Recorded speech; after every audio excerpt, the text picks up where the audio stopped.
Hello, CJ. I'm doing alright. Couldn't sleep. It's 5 o'clock in the morning here. But I'm feeling good. How are you?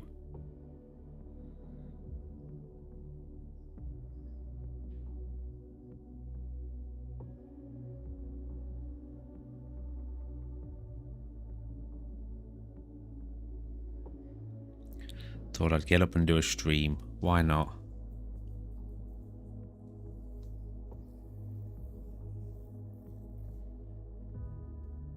Have a cup of tea.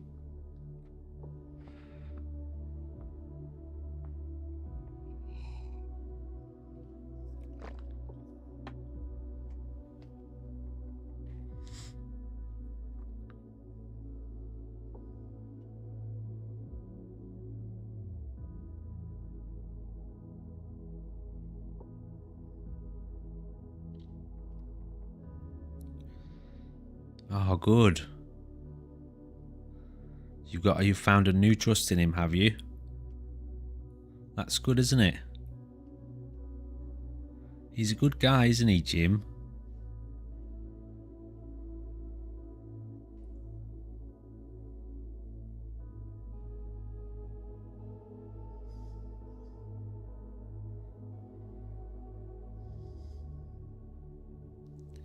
Five seconds, okay, that's good. I don't seem to be able to get it any less than that. I suppose 5 seconds is okay.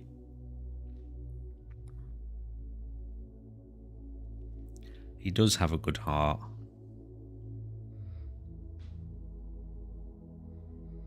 Yeah, he's a good guy. He's interesting to watch as a streamer too, you know, to see how he does his thing, how he does his show. I don't really watch anyone else on Twitch, you know. Only him. I've watched a few other people in the past, but he's the only person I really check in on. I've watched a little bit of Jessie's stuff as well, but I tend not to really... I don't catch her at the right times often. Farm Fresh Jessie with the horses.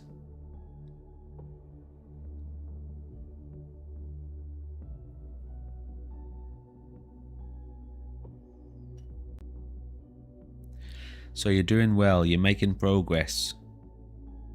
Moving forward.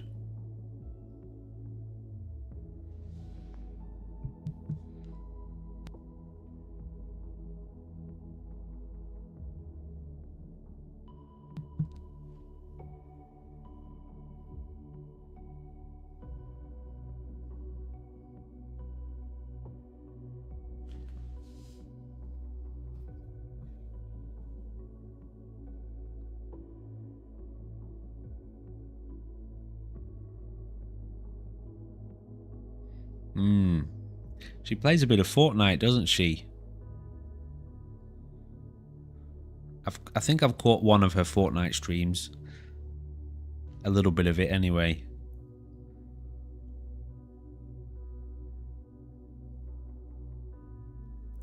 Yeah, they're both very genuine. They really want to help. They want to help themselves and they want to help others. So it's nice to connect to that and to connect with that. It's a good inspiration, a good example.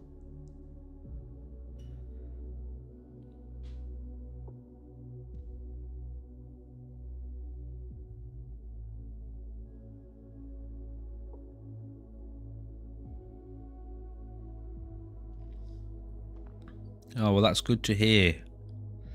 So how would you define your current situation, as in what's at the forefront of your work? What are you working on? What's the priority?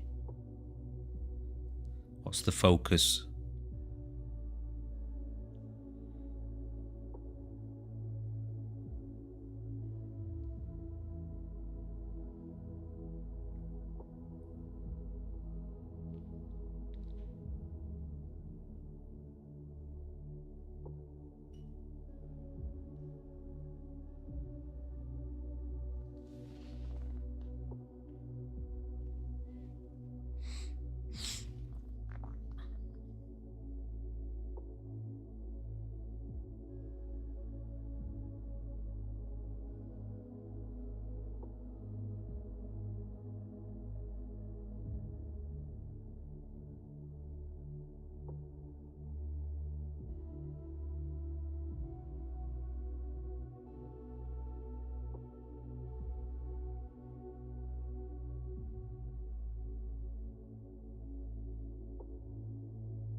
Oh, I see. What do you mean by flying monkeys?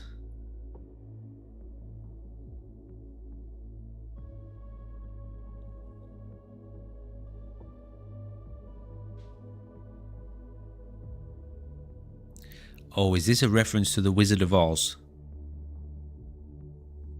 As in like one of his minions?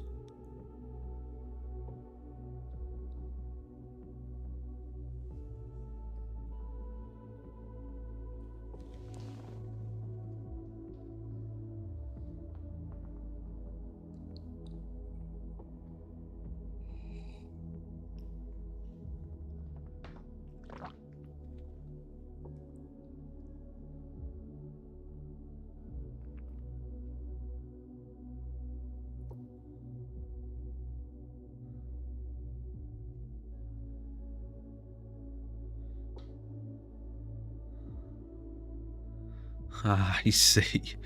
Right. Interesting.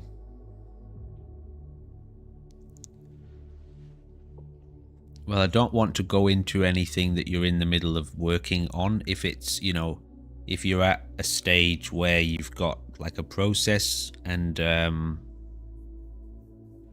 structure around what you're doing in terms of therapy. So I won't poke you. I won't prod you to, to go into it. But you can obviously go into anything you might want to if you want to. But I understand sometimes there's, or there is a process to therapy, and sometimes you have to go through that in a quite a structured format if you're working with somebody specifically. But it just depends, really. Depends on the situation, on the context.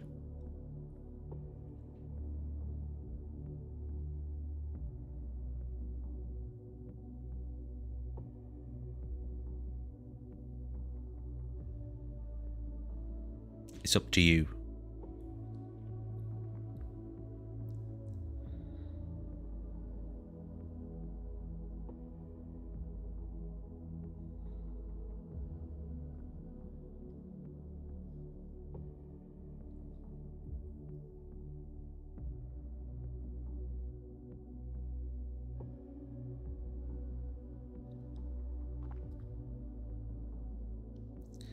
Oh, I see.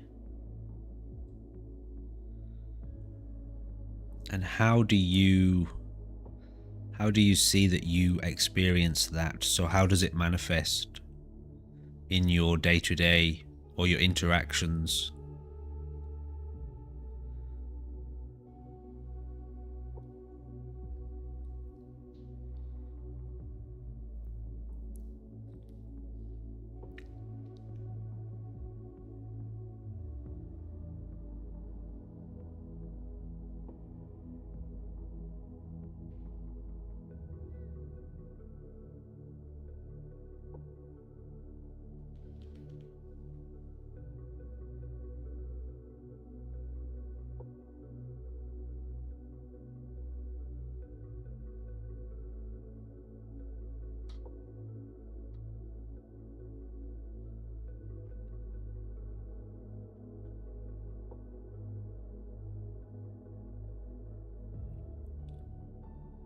Do you know what the root fear in there is?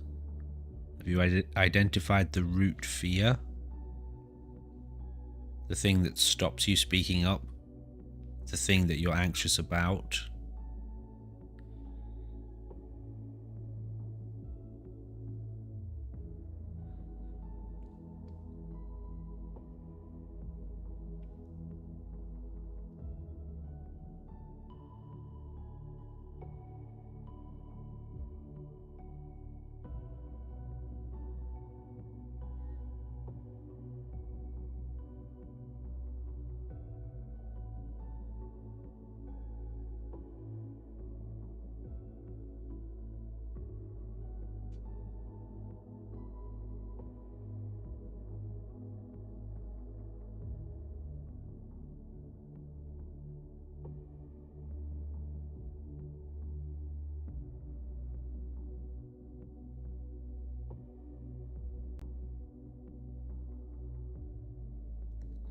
Oh, I see.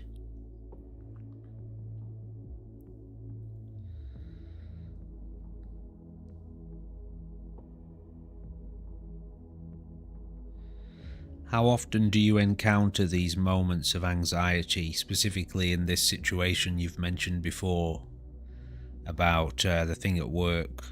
That's what you said, wasn't it? Someone at work? Yep. Someone you work with. How often do you encounter this? Is it a regular thing? Like once a day or more?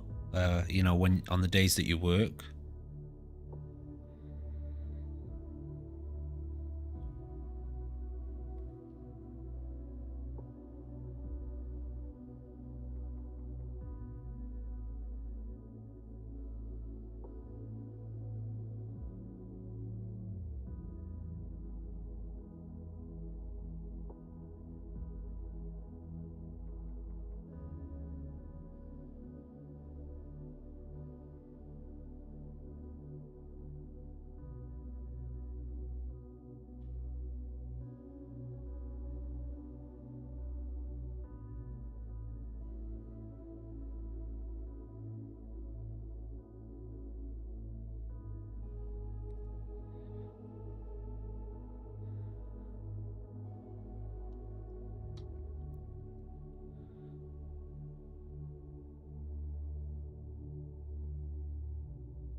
Okay.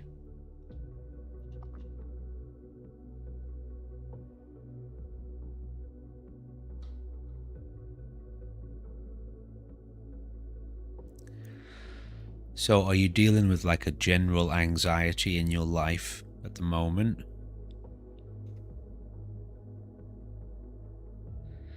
Anxiety with men. That's right, you need not fear. Sometimes you have to help yourself to live that. It's true. Regardless, it's true. And being brave and practicing that mindset makes it grow.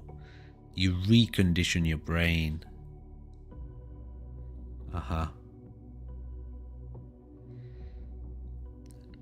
I think I asked you this before, but so you said can you identify the root of that anxiety? What the root fear is with regards to new men? Because there's nervousness, there's nervousness, which is quite common and really quite natural. But then there's anxiety, which is more intense and debilitating. And anxiety has a root fear. Nervousness can be an excitement, can be quite energizing, but anxiety is crippling. Right.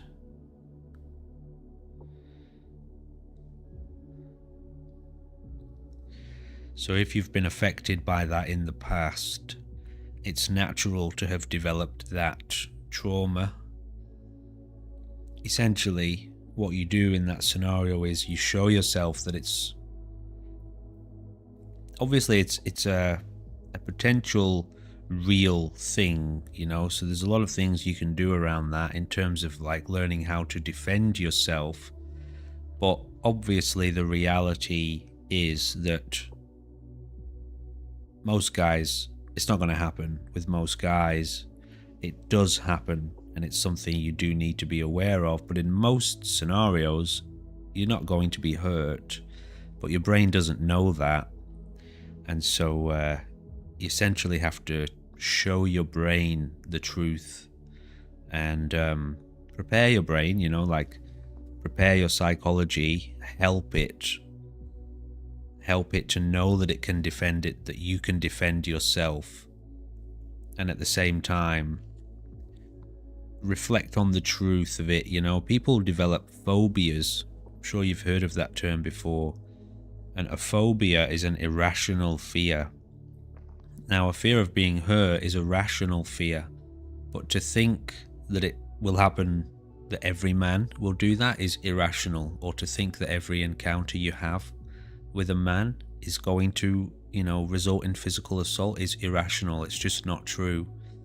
And so, well, one of the ultimate methods of overcoming a phobia, which is an irrational fear, is to expose yourself to that thing very slowly in small doses, and your brain will see eventually, okay, it's like I was holding on to something that wasn't real, and then you have your breakthrough.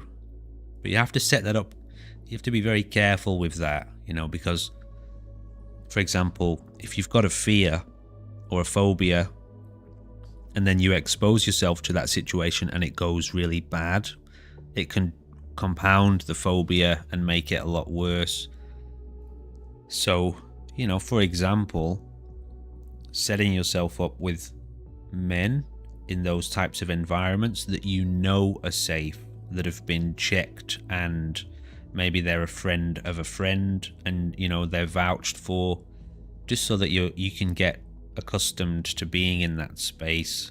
It's like a training. I love to use the term training, because you can take yourself from wherever you are now and through a specific process evolve and become different, change your psychology. Public places is great, yeah. So all those sorts of things that are going to give you that security mentally to allow you to approach the fear gently with security. You want to be able to approach the fear with security so that you can immerse yourself in the fear. Fear as it arises, as anxiety, is blinding.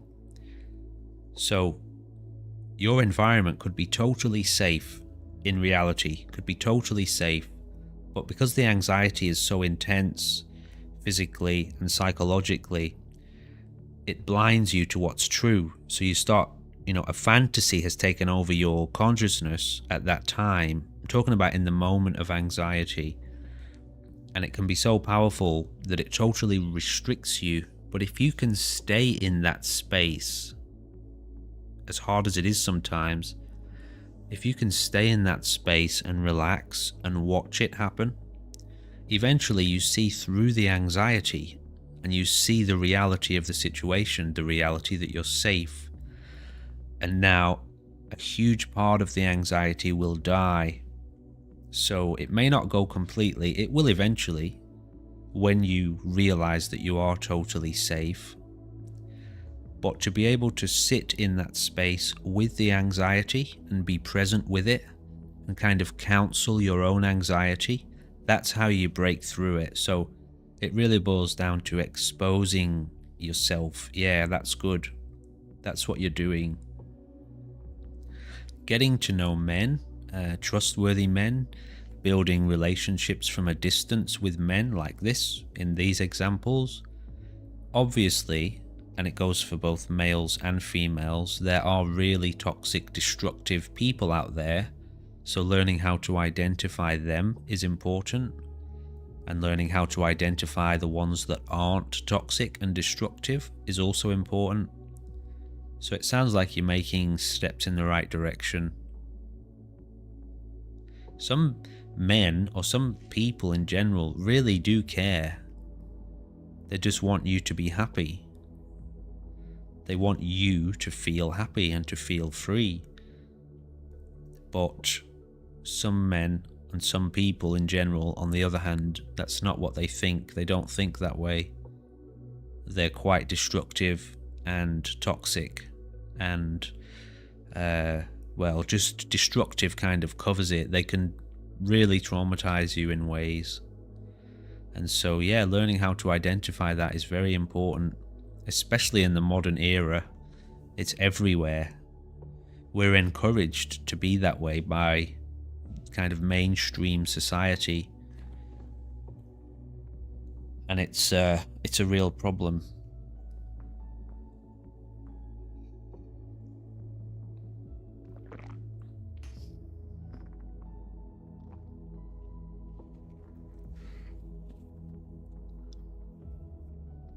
Fantasy Animal Vegan. How are you? Welcome. How do you study men, CJ? What do you do to study them?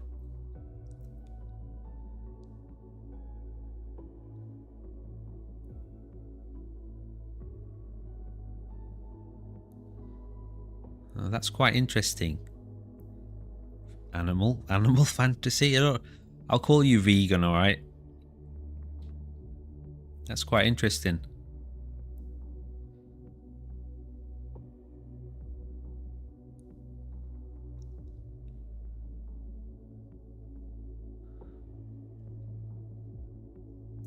I guess a fantasy animal vegan just means you don't eat fantasy animals.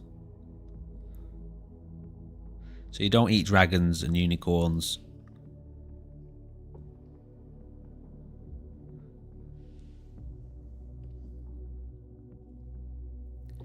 Working now on exactly no unicorn burgers.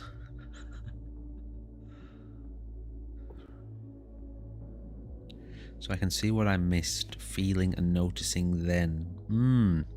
So you're trying to grow up, it sounds like. You're trying to mature.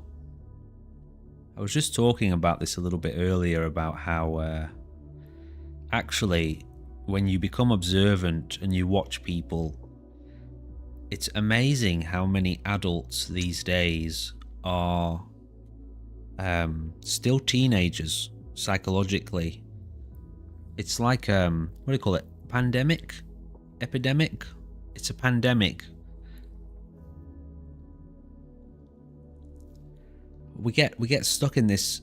It's like society doesn't want us in general to evolve much further than a kind of teenager's mindset, a tribalist mindset. It's very weird. Narcissism. Watch, listen, and body language.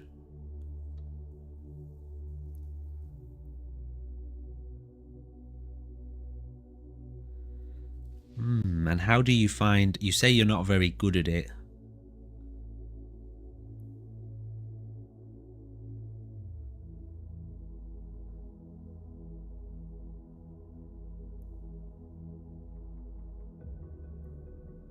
Yeah, no, that's fair enough. We're all learning how to express ourselves, aren't we? Aren't we also damaged? Have you noticed? Have you noticed that? We're also damaged. Isn't that weird? We're also traumatized in general. What a life, you know, to be raised in a society, in a social structure that traumatizes us in so many ways and leaves us destitute in the dark, scrambling around, actually. Isn't that weird? It makes me... How to word that? You must come to the conclusion that the general model of society is totally broken.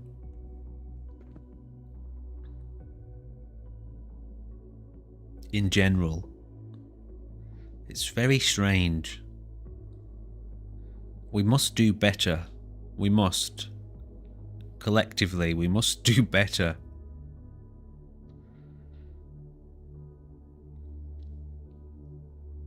Yeah, we're all so confused, afraid, ashamed,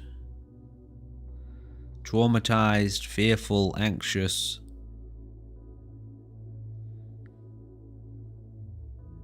Angry, hateful, tribal in general. Not everyone, obviously.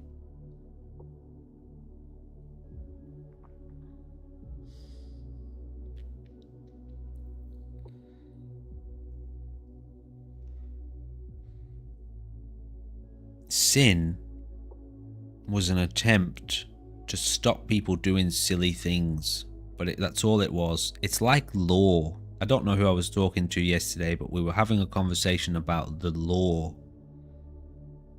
Once upon a time, human beings were wise and there was no need for law. People started to deviate into destructive behaviors, and so laws were introduced to govern them. And so today we think, well, we forget that principle. It's possible to live beyond law, which is sin. The idea of sin, the concept of sin, was introduced because people started to become very destructive in their behavior. And so they were taught that if you continue doing this very destructive behavior, it's going to lead you into a hell. And from there, of course, the teaching evolved and became so much more religious and fundamentalist and just insane. But the reality is that's karma in action. If you are a toxic person and you engage in toxic and destructive behavior, you are generating for yourself a hell in which you will go into. And I'm not talking about a place where you're going to be burned for eternity, but hell, as in a horrible place to be. So that's all that is. That's all sin is. Ultimately, that's all it is. It's vice, the opposite of virtue. Obviously, in the other side of the scale, on the other side of the scale, or however you want to say that, there is goodness and kindness and love and friendship and beauty and helpfulness, righteousness, as in doing what's right, which basically means living in harmony with love and expressing that. And so, as a means to try to encourage people to be better, this method of control was introduced. Yeah, you create your own hell. You create your own hell, and you create your own heaven. And it is a hell to recognize one's own wrongdoings in life, in this path of self-mastery. We have to learn to see ourselves clearly, and that means there's a lot of darkness in here. There's a lot of potential for corruption and potential for destruction within my consciousness. I have to recognize this. Hey Gnarly, welcome back. And so when I first come to realize this about myself, it's a hell. I immerse myself in that hell, but I must acknowledge it and I must recognize that that is within me. And so because I can recognize that, from now on, I will be more equipped to stop myself from deviating in the same way. And so now I'm on my way to heaven, so to speak, I'm on my way to a great outcome because I've stopped falling into hell within myself. I've stopped generating horror and trauma within myself. So now the outcome is great. The outlook is great. There is a solid model for society, CJ. It's as yet unfounded, but some human beings have come along throughout history and tried to introduce it as an idea. But as is the case with these types of things, the way people receive it at the time is governed by the level of evolution of the consciousness. And so if it's a very devolved society, the message goes unheard. I'll ask you a question now, and this will hint at the model. Let's say that I'm the authority in this life, okay? Just bear with me for a second. Let's say that all of the resources of this environment are mine. I own them, okay? And you're here too. You're all here too. I want to take care of you because I love you, because I recognize our connection here. I recognize that we're in this life together. I recognize that we're sharing this experience and that we need each other to live and to cooperate. To cooperate would be best for everyone. And so with all of my resources, I sustain your life. I give myself to you, and I give you all of my resources, and I wake up each day and I think about, do you need help? Does CJ need anything today? Does Gnarly need anything today? Does Vegan need anything today? I'm not going to make you pay for it. I already have everything I need. All of the resources of this land, I own them. I don't need any more. And so I give them all to you. That's the model. Now, there's no need for money there. There's no profit. There's no personal profit. You're not allowed to take my resources and hoard them for yourself because they're everyone's. I'm giving them to everyone all at once. We have enough for everyone. We have more than enough. If somebody comes who is hungry, they'll be fed. They need a home to live in. We will give them a home. I'm not going to make you pay for it. You need medical help. It will be given to you.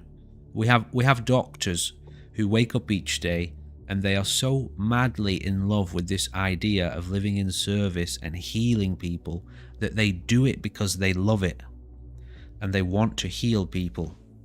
Same with teachers, same with farmers. That's the model. There's no profit. Obviously, we're not going to engage in any kind of behavior that's going to destroy our resources, because that's like poisoning your own food. That would be idiotic. This, by the way, what we're talking about here is the model of an enlightened society, a wise society, a truly awakened society. There's no more personal profit anymore. No one individual or group of individuals takes more than anyone else. Everyone is looking to serve and feed and help everyone else. That's the model. That's it. That's it. It's so simple. But that's what we call a love-based economy. It's so easy. Now the question is,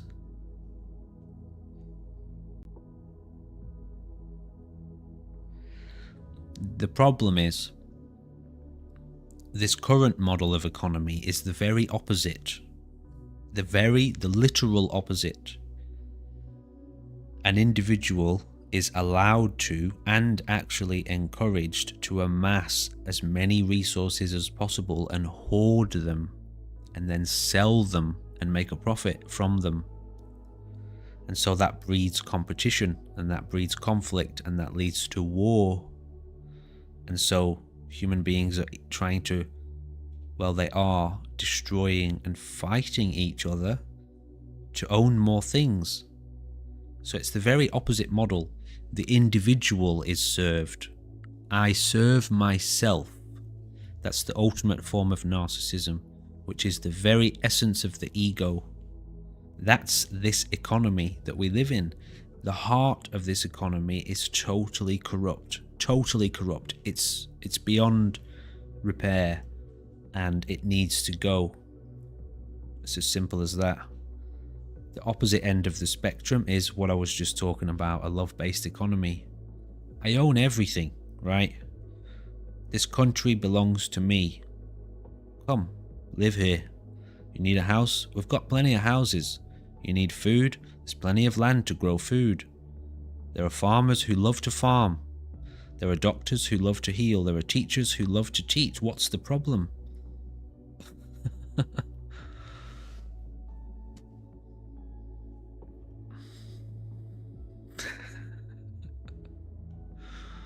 Not personally, but if I hear of anyone gnarly, I'll let you know. But it's all possible. You know what? All it takes is people to turn towards that. I feared my narcissist. Yes, exactly, CJ. The egoic society is breeding this. You got to understand, individuals are not responsible. They have been conditioned. What conditioned that individual, the one you call a narcissist? I'm not saying they're not a narcissist, because they probably are, but what conditioned them? They weren't born that way. They were raised in that environment, and they were conditioned that way. And what is that environment? The modern society. That's the thing, you know. So this is why when you follow this line of thinking to its end, it comes back to you and me. It comes back to this individual that you are. Turn your attention inward and correct this problem. Don't look to society to do it, because society can't. It's manufactured in a way that breeds narcissism. But if you conquer it within yourself, you bring an end to that bloodline. That's not a very good way to say it. If you truly conquer this within yourself and overcome it within yourself, the people that you raise will not be narcissists. Your new society that you must establish, which is you, cannot spread narcissism. It's ended. And so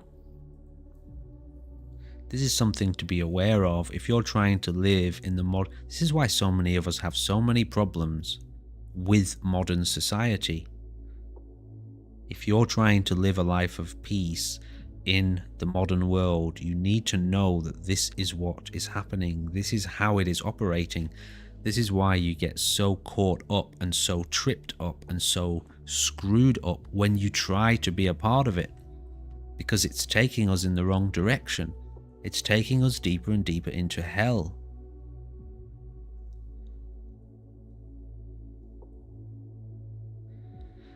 That can spread. Yes, exactly. That can spread. At that point, you're spreading love.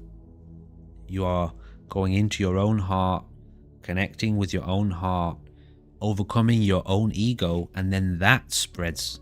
So it's the opposite effect, you know? You're like a light in the darkness, spreading light everywhere you go.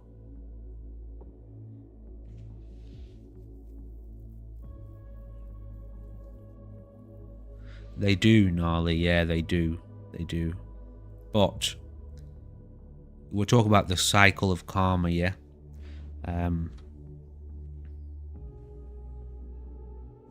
As you fluctuate to extremes, you come back around. You come back around. As you go very deeply into suffering, it gets too much, and so you start looking for the way up. But it's possible to transcend the cycle. That's enlightenment. At which point you're totally neutral. The Buddha called it equanimity. You're on a level playing field.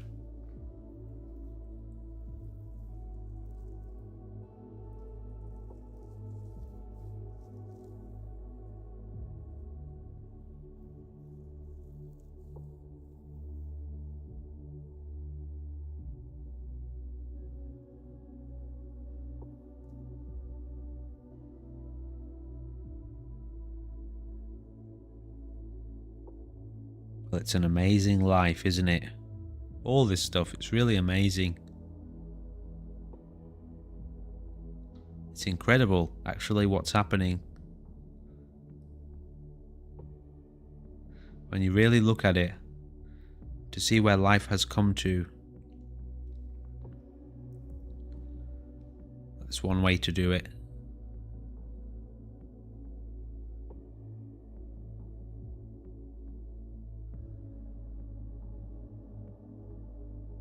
Plant a new seed. Nice seeds, good seeds.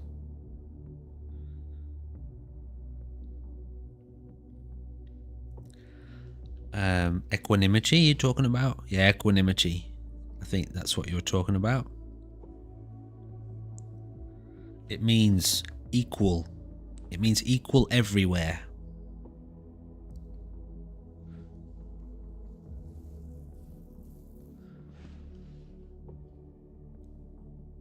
That's awareness, by the way.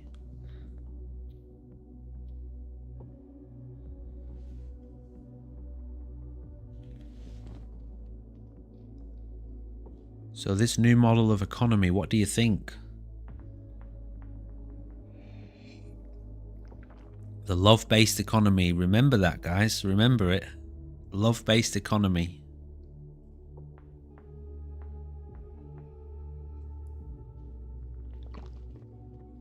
I'm not sure about that, Gnarly. It could be. Well, you can start right now, vegan. You want me to teach you how to do it? I'll tell you how to do it. Ready? You don't need a notepad. It's very simple. When you wake up tomorrow, or anyway, you can start right now. You have to love everything and everyone you meet. All of the resources that you have as a human being, turn them towards other people, helping people.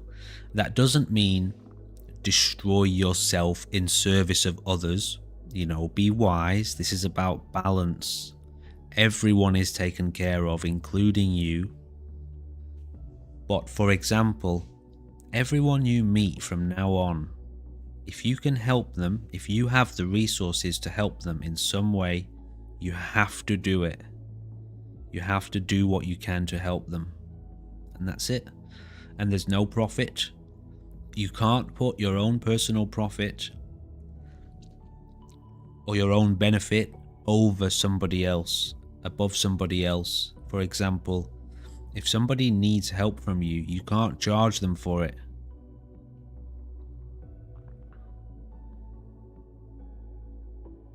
Exactly.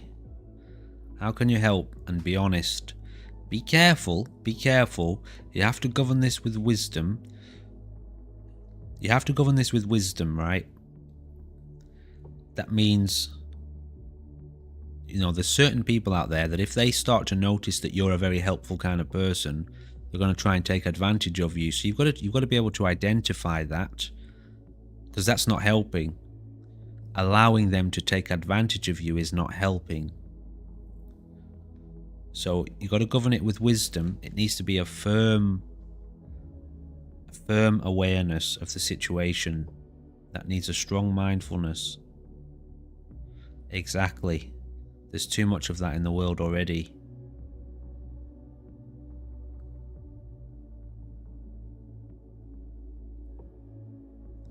And so we do this together. I've got your back.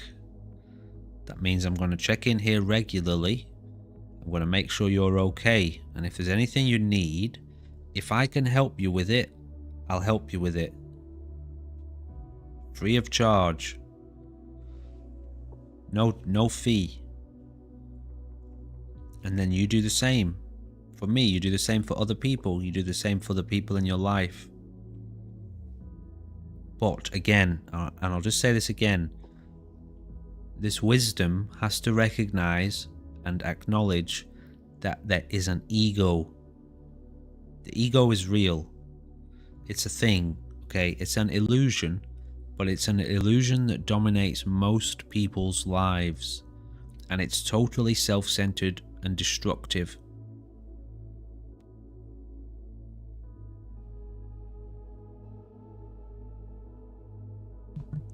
So don't serve that. You don't serve the ego. That's what's gotten us into this mess. So that means, obviously, within yourself, you're going to have to be able to identify the ego, identify what that is. Once you can identify that, then you'll be able to be safe. You'll be able to know, okay, this person's coming at me with pure ego. Behind that ego is a spirit. Does that spirit need help? Does that spirit need help to transcend this ego? Or is the ego too strong and I can't get through to the spirit because the ego is too strong? It's blocking the way. You've got to be able to identify this sort of thing. And this is what gives you your strength. This is what gives you your ability to actually help and not get caught out and not get manipulated and tricked.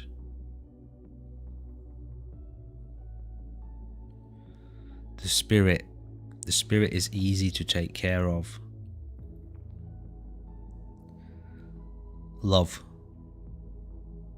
connection, growth, friendship, experience, evolving together.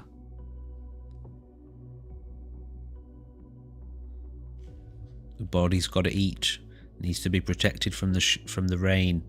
So the body, the spirit lives in the body, You occupy the body. Body needs to eat and drink, needs shelter. Very simple. Needs to be protected from the weather. That's the needs of the body. The spirit needs you, needs your companionship, your connection. It's happening now. We're having this interaction. This is necessary. We need this. It's what keeps us going as human beings. Then we have the ego. My opinions, all my stuff that I'm holding on to. All my thoughts, my knowledge, that's all my ego shit. So don't serve that. Don't serve the ego. You make sure does my body need anything? Have I got food in the fridge? Possibly, CJ. It's possible. Hierarchy of needs, yeah, okay. It's very simple. It's hard to identify though when you still, if you're still kind of struggling to identify what ego is. Ego's the personality. The personality. Right? That thing, you can make friends with it, but you've got to watch it because it's a slippery bugger. It's very manipulative and very deceitful and can be potentially very destructive. Now, if you can get the ego on board, well, that's helpful. That's always helpful. And there's ways to do that. But anyway, with regards to the love-based economy, that's how you establish yourself in it now. You better be good with your love. Fearless. I hope you're a fearless lover. Because that's what's necessary going forward. Especially if you want to stand up against this corruption at the heart of this modern society. You're going to have to be fearless. Because the billionaires don't want to hand over all of their profit. All of your money. All of your resources. They don't want to hand it back.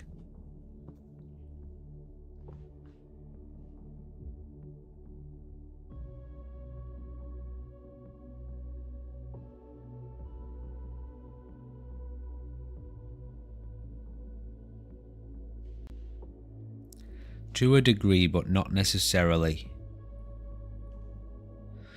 I think I mentioned this the other day about the Buddha, right? They tried to kill him 3 times. 3 assassination attempts. That was the Buddha. This is years and years after his awakening. This guy was enlightened, gnarly. He was fully enlightened. They tried to kill him. So when we're talking about intention and alignment, he was there and they tried to kill him. There is a corruption in this consciousness. There is a total self-deception and lie in this consciousness, this human collective consciousness. In religious terminology, it's called the devil. In Buddhist in Christian terminology, it's called Satan. In Buddhist terminology, it's called Mara. There are other names for it in different cultures. Ego. Yeah, no worries, CJ. So all that really means is, Gnarly, we have to know this. We have to know what that is. We can be there in awareness, with the right intention from the heart to love and to help. But in a fraction of a second, at a moment's notice, that purity can be totally corrupted by ego. And that's the same for anyone. Doesn't matter how cultivated, how wise, how enlightened you are. That egoic consciousness is still the same corruption. So anyway, I only say that because it's important to know that, otherwise it'll get you. So you come back to love, you know.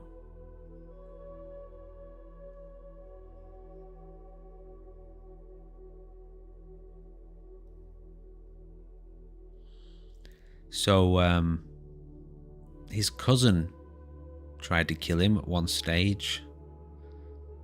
What else was it? I can't really remember exactly what it was. What they did to try to kill him. Somebody tried to poison him as well. And I forget what the other one was. Look at Jesus too. Crucified. By the consciousness of the time. Crucified by the modern population. The current population, I mean, back then. This enlightenment is not accepted by a great deal of your enlightenment, your awakening. This is a hard thing to grasp sometimes for some people. For some people it is, some people it isn't, but there is an element of this consciousness in this age which does not support your awakening. It does not support your enlightenment. It is not serving that aim. It is doing the opposite. And so often many of these sages and enlightened beings were crucified and tortured and imprisoned. It's weird, isn't it? So you have to know that. You have to know that that's how it is. Otherwise, well, you make friends with the wrong... Well, you make friends with the demons, so to speak, to use that term.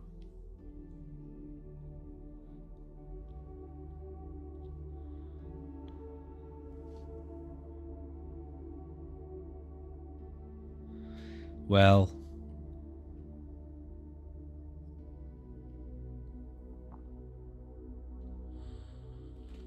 essentially what you're talking about here is the opposition of forces, you know, good versus evil, yin and yang, duality, yeah, duality manifest. But it's not really duality, it's one attacking itself. In this moment of total serenity and acceptance, there is no other to go to war with. There is no conflict, there is no cause for war. That's in this, at the heart of this moment. There is total love and abundance and peace. That's at the heart. But in this moment, there are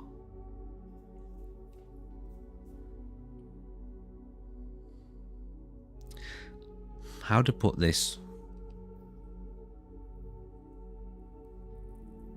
Let's just say, right, there are pieces of this moment that don't realize that they are this moment. They think they are separate entities. And because of their perceptions and the way that they think and the views that they harbor and their inability to let go, they perceive the stillness and peace of this moment as an enemy, and so they try to attack it. Here's the thing, right? At the heart of this moment is stillness, profound stillness, in which all demons and fears and anxieties dissolve. But when an entity, a being, is so consumed by that fear and anxiety, and they believe that to be themselves, that's the operation of the ego, that thing doesn't want to die. So your stillness is its enemy, so it doesn't want you to be still. And so that ego will attack you in very slippery ways. All of them corruptions and illusions, but that's just the way it is.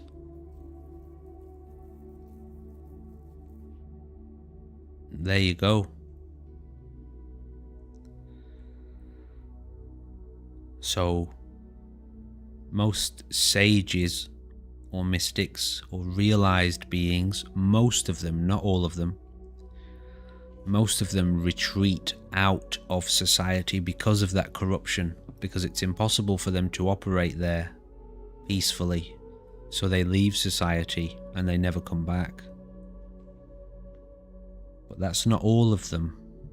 There is a breed of mystic, a breed of sage, which is essentially prepared to face, to go to war, to stand up to that force and accept the consequences. It's not actively going to war, as in it's not going to seek that conflict, but it will stand in the middle of it, and it'll stand still, and it'll stand strong, that same energy. Because in this society there are still people who are trying to elevate and rise above it. There are still people who are close to awakening and close to transcending the ego. And sometimes they need to be reminded, they need a little bit of encouragement. They need to see the example of somebody else who's done that before. We call them warriors, but the real warriors, not the egotistical, I'm a warrior, I know how to fight. It's not that. The real spiritual warrior who serves that purpose spiritually.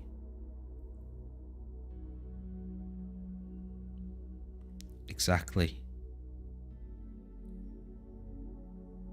And all that really means is this, right?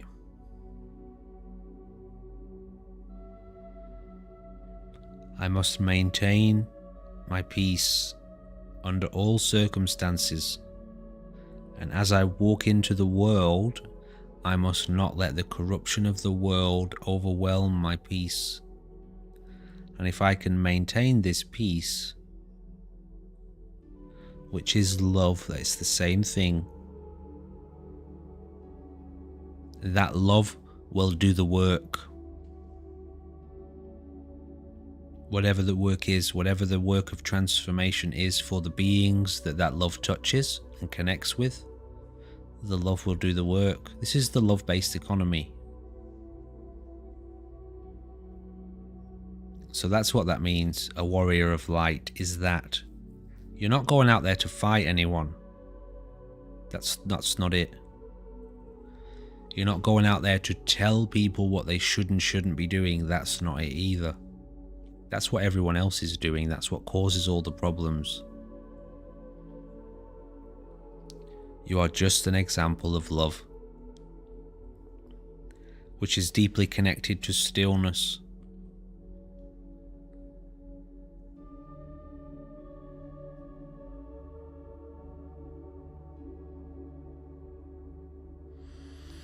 And you're prepared to withstand all of the assaults and attacks, because, well, that's just part of it.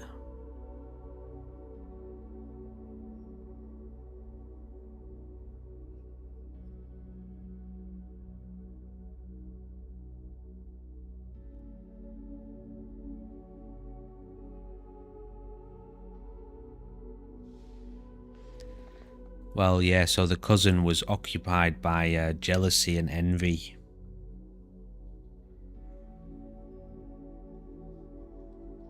Ego. So it's that ego that attacks the Buddha.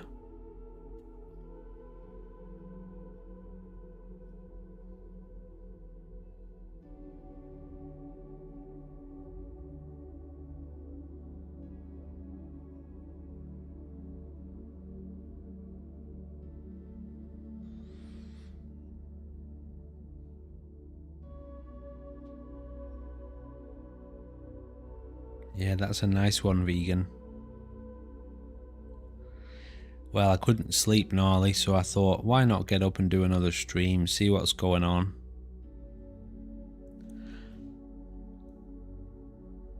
Love is near stillness.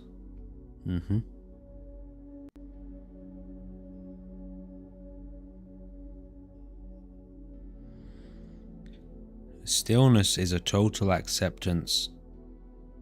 It's okay, gnarly, I'm quite used to it.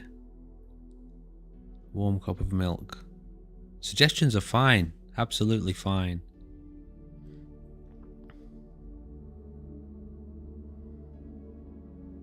When people experience love in the present moment, that means most people experience that when they're looking into the eyes of somebody they love and someone who loves them. When you know that person loves you, you can see it in their face. And when you connect, your eyesight meets, and there is a total recognition in that moment, a total recognition that that person totally accepts you right now in the moment. They totally accept you. They love you. You, in that moment, have become totally present. For that fraction of a second, however long that is held, you're right here. You're right here with that person. That's what we experience as love. Total presence and total accepting. Stillness is the same thing. When all of the movements of your self become still, you arrive right here in the present moment. So it's not dependent on anyone else. You don't need someone else to give it to you. You arrive right here in the present moment at your own core, totally present with life. That is the energy of love. You are in contact with it, which is just yourself, a very deep level of yourself. That is what you are. Which is why when we talk about God or enlightenment or the universe, all of these things you come into contact with in deep presence, the presence of God. Well, if there is such a thing as the presence of God, where do you think that will connect to you with? Where do you think you will connect to that? It's got to be right here, hasn't it? It's got to be right now. Presence of God. It's going to come to you right in the present moment, obviously. Universal presence, the presence of the universe, or the love. Anyway, gone a little bit off track there, but when you come into contact with deep presence, you are immersed in that love. And so this is why when you come into contact with enlightenment and awakening, it feels like love, because that's what it is. And that's what we are.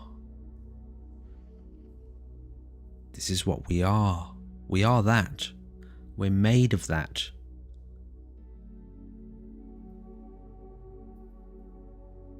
That is the energy that we are. And again, that's why when people meditate together, all of the conflict and the war and the ego dissolves, because the ego can't abide in love.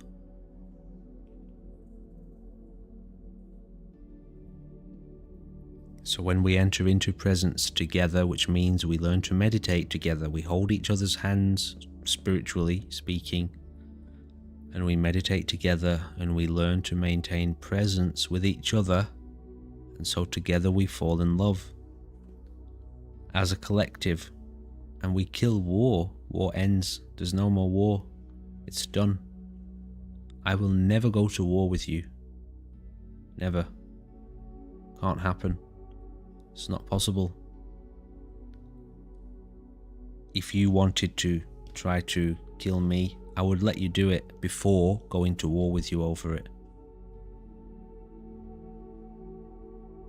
And that's the same energy. Now obviously, if you connect to that space too, then you kill the cause for war in yourself as well. Now we're all good.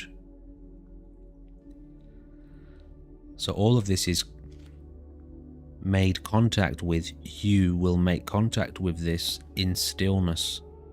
That's why it's at the heart of all spiritual teachings, all the real ones, not the ones that have been corrupted for control, for means of controlling people, but stillness.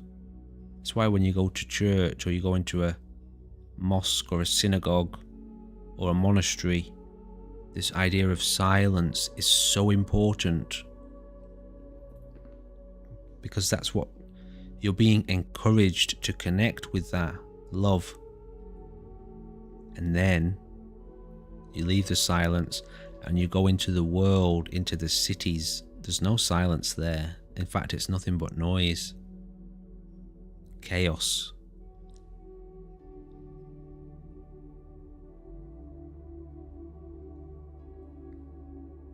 There you go. It's just not possible. Love cannot hurt itself. It can't. It's the very opposite definition.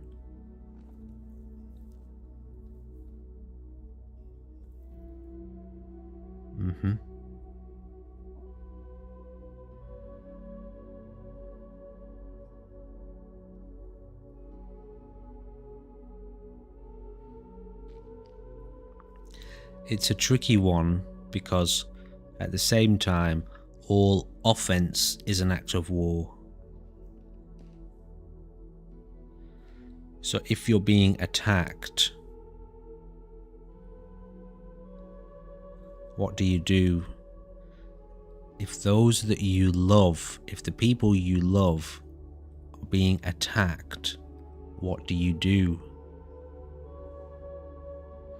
If my children are being attacked, what would I do?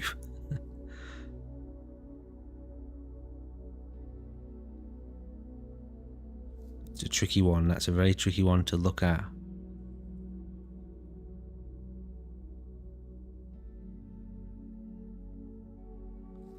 There is an innocence. There is an innocence and there is a corruption.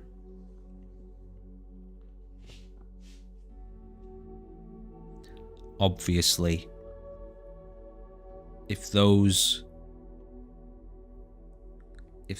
situation you're in is to choose,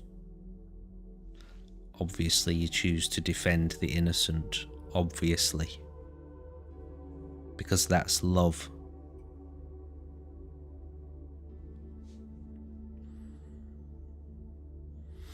And karma dictates that those who attack you must suffer the consequences. That's not your decision, that's their decision. The innocent are innocent. They've got nothing to do with this. Why are you bringing them into it? Why are the innocent being brought into it? So there is a corruption, which is a problem.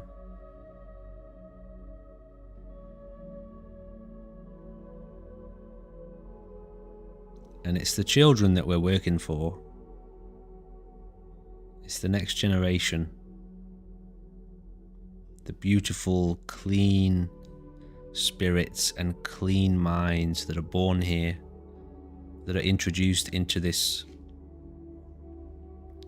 in general, putrid, corrupt, self-centered, greedy, destructive society.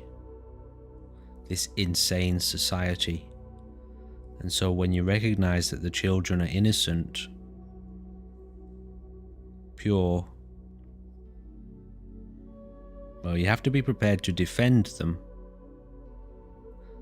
Otherwise, like lambs to the slaughter, off they go. If you don't stand up for them, who will? No one else is going to do it. No one else knows how to.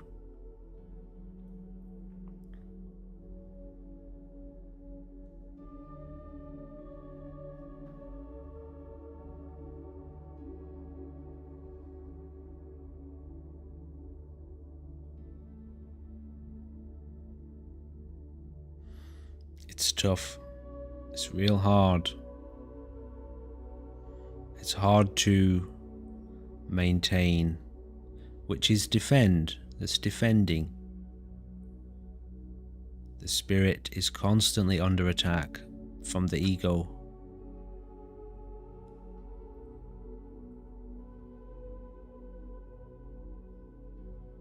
And in most circumstances, stillness is fine. Stillness will do the job.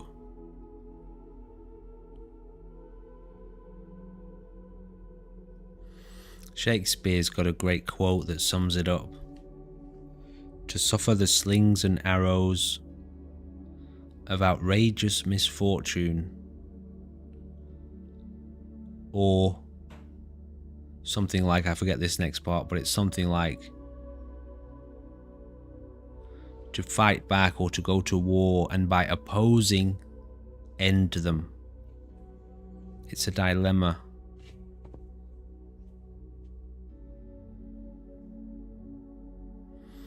Is it easier to just allow yourself to be assaulted and not care about it? Yes, it is easier to do that. But what does that teach your kids? Might not be a problem for you. You might be able to withstand it. But if you've got kids around you, which means the next generation, what are you teaching them?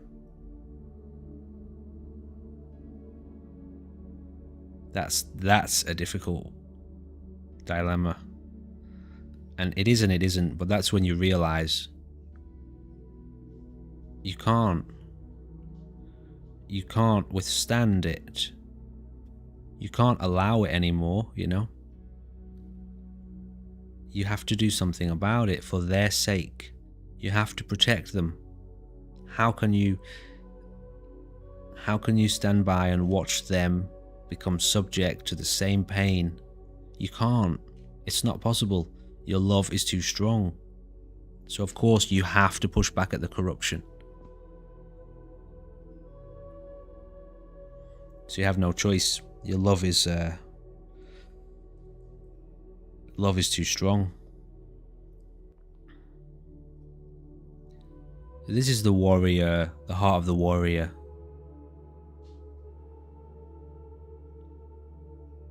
You have to stand, you know.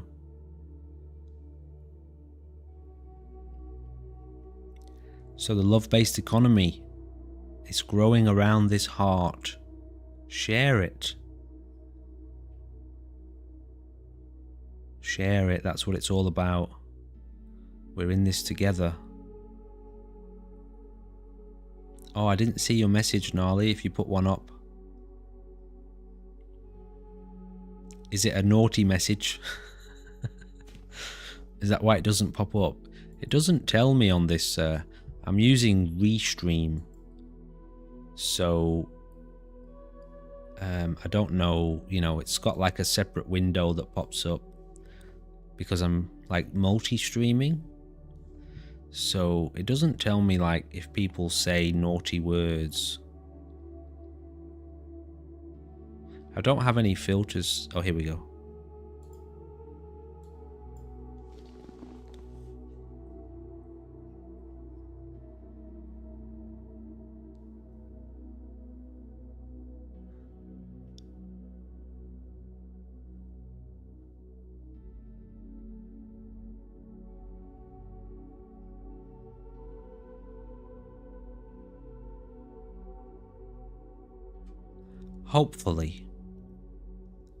Hopefully that's the approach.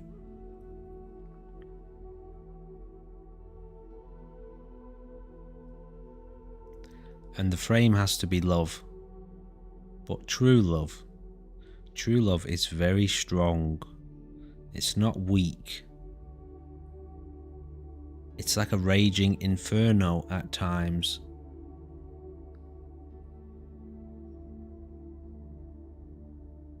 It's very intense. Depends on the situation, of course.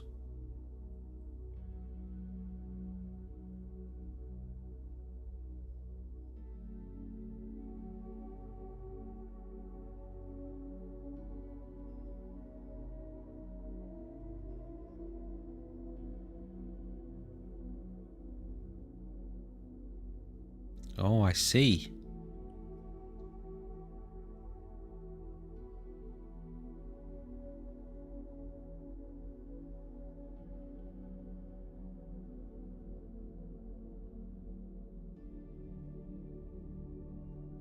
Increasingly more curious about invisible forces.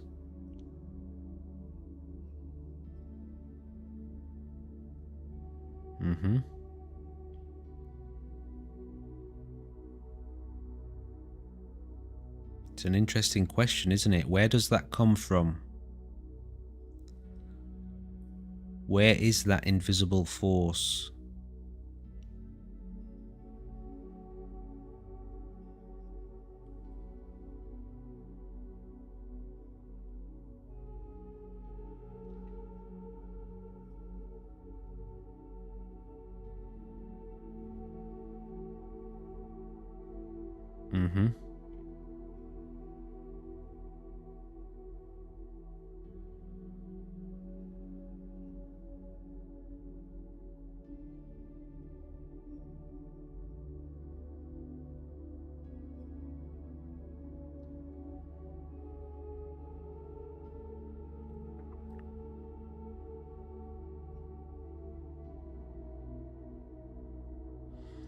Would you not say that that's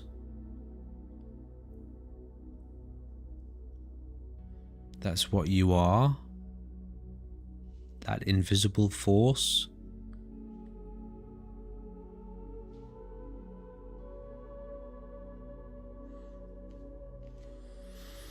You know, if you apply yourself, you heard that term before? Apply yourself to this objective. Well, what are you then? What are you that is being applied if not an invisible force? You can't grasp it, you can't touch it, but you are applying yourself to this problem.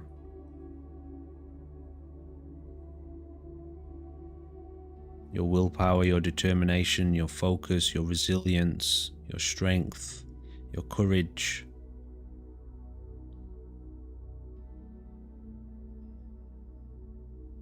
Your awareness. Maybe that's what you are.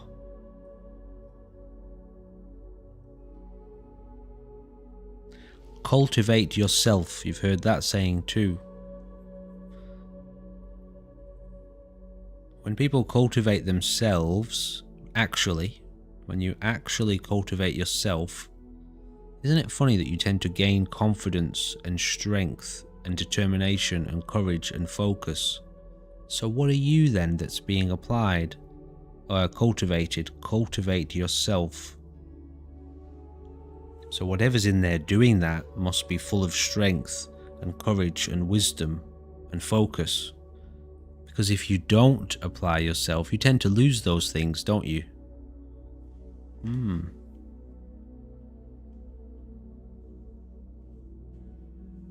Maybe you're the source of all of those things. Really, the real you in there. Maybe they all come from you.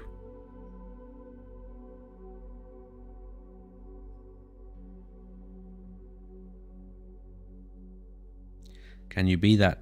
Can you be your own source of strength and courage, focus, willpower?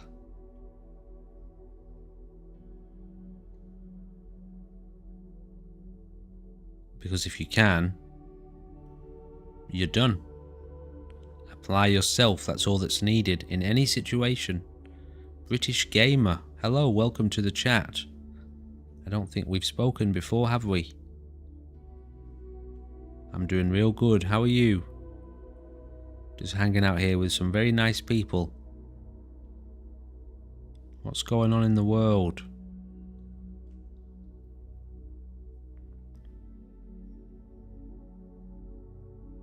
Oh, I'm glad to hear it.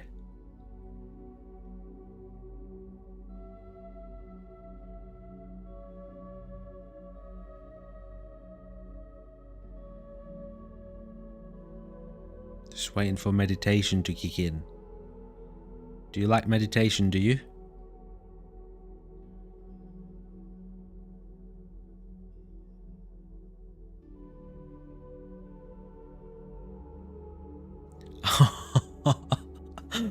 I see.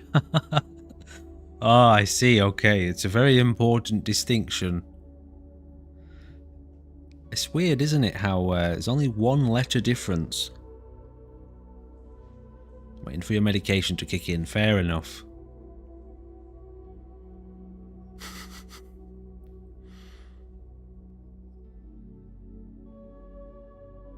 Have a good one.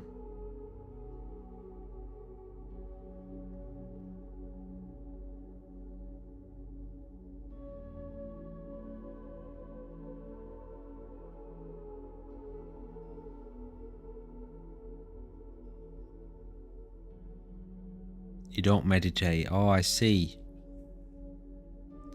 You don't medicate, you just medicate.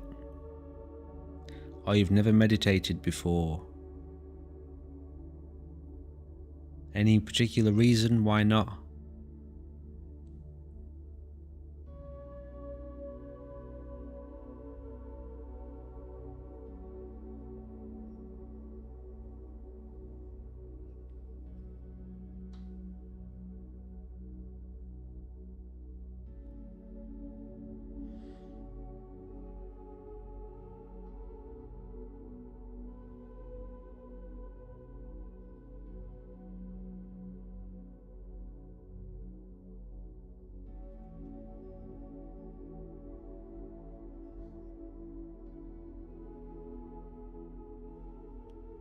Oh, interesting.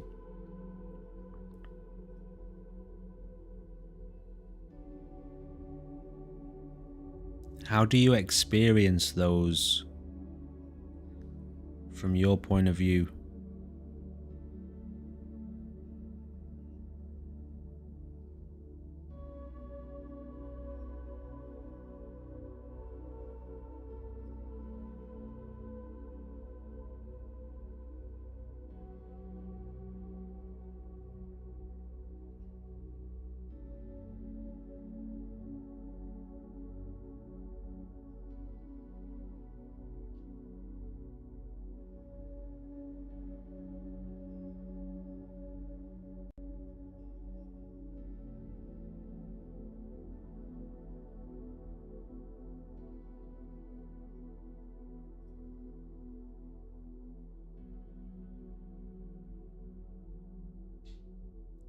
Fair enough.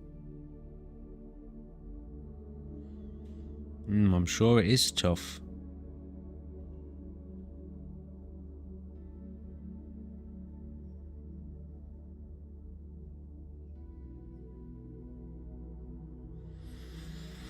How do you go with making connections with people and maintaining connections with people, relationships?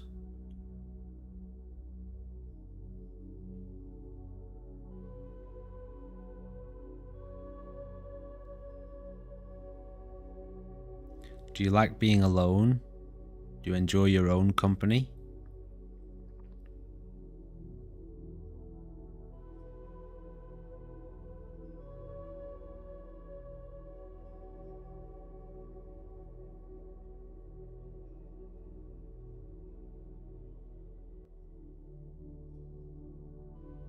You like your own space? That's good, man. That's helpful. When you find it hard to maintain relationships, you turn towards the relationship with yourself. I promise you this. I make a prediction for your future. Get real comfortable with yourself, and one day you'll find the perfect partner. Somebody who is equally as uncomfortable as you with other people, and you'll gel like nobody else. You don't do well if someone is needy. That's fair enough.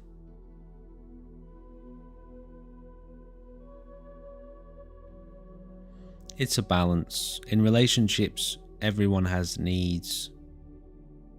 You have needs, they have needs. But yes, it's a balance. Somebody who's too needy or too demanding can be a problem. Aren't we all, British gamer?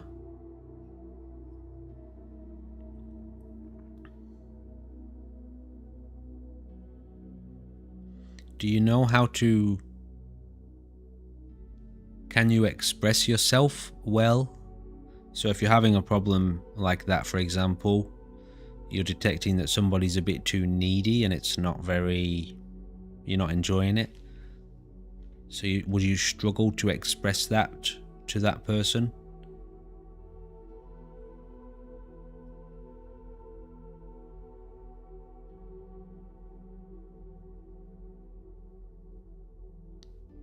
You say it too blunt.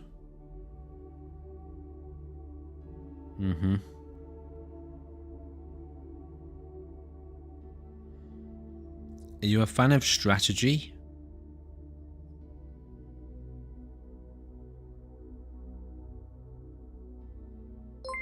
Thanks for the follow, British gamer. Welcome aboard.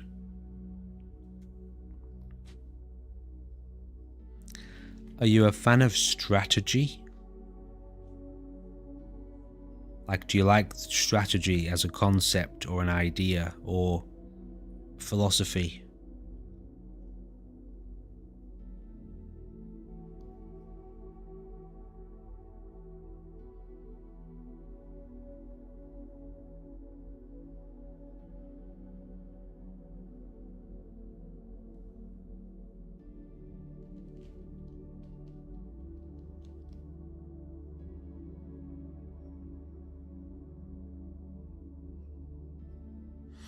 Okay, well, I can give you a hint.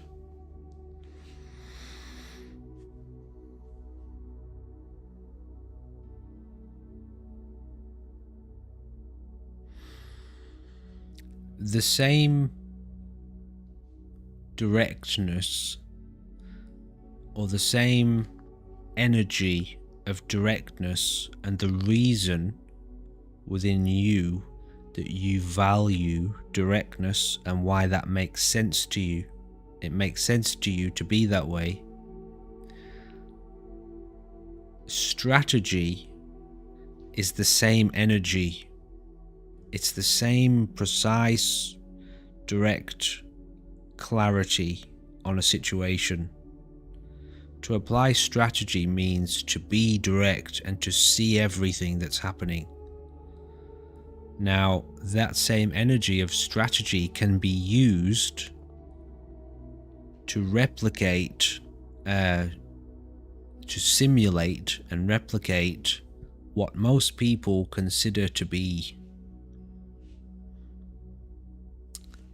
You know how normal people, they sort of don't express themselves and often don't say it how it is, and they'll sort of make excuses and come up with emotional reasons to like not say the truth and not say how they feel. And that's how normal people operate. It's like they like to lie to themselves. When I say normal people, I mean just most people in general. They like to lie to themselves and skirt around the problem. Well, you can use strategic thinking to emulate that, which means your autism, potentially, depending on exactly how intense it is, you can think along the lines of strategy in order to communicate with people in a way that's more suitable for them to absorb. But sometimes if you're very direct with people, they don't hear you. They don't want, if you're too direct, their defenses go up and they will oppose you and they won't listen to what you've got to say, and you can't really maintain relationships that way because people don't want to be, well, most people just don't want to hear the truth directly. But if you can become strategic in your application of truth, you'll be able to slowly get around their need for deception and eventually introduce the truth. If you've got a glass of water, if they've got a glass of water, an empty glass, and you are the water of truth, well, of course you can walk up to them and just pour all of your water into them at once, at which point they're probably going to freak out. Or you can walk over and just put a little drop in, a little bit at a time, and eventually their glass is going to be full, obviously. And it's going to have the same effect as if you were to walk over and pour your water in them. So if you struggle to connect with other people emotionally because of the way their brains work,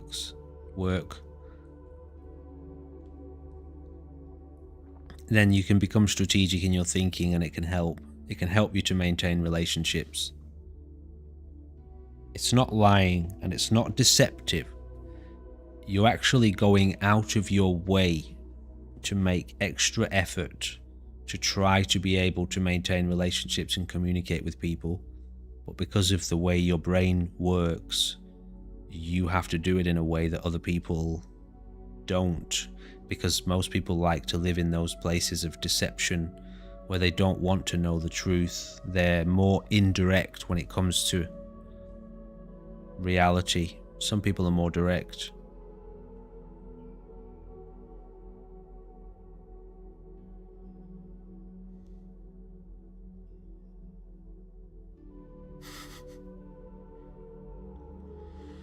Yeah, and that's fair enough. You can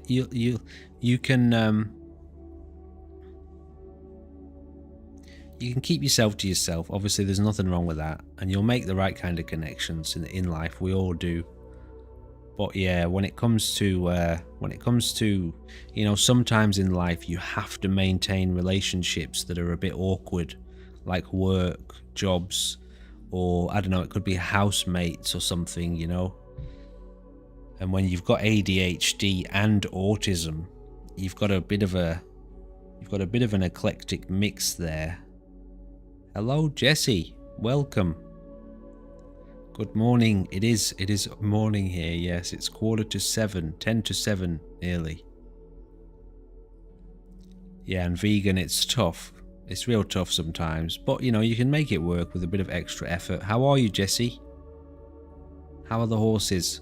I hope they're treating you good. I hope they're being kind to you.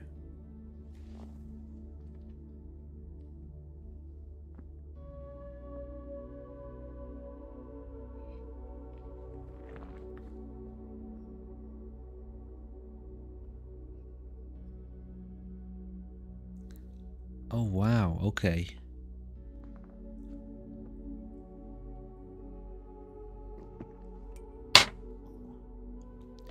I'm not sure what EUPD is. I haven't heard that term before, or if I have, it's not coming to me. I'm just going to look it up.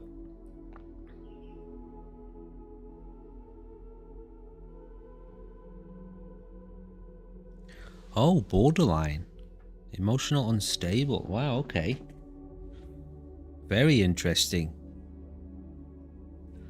So you are a mixed bag of nuts, aren't you? You'll do fine in here. You'll do fine in this chat. Time to come in for dinner. Very good. How old are you, British gamer?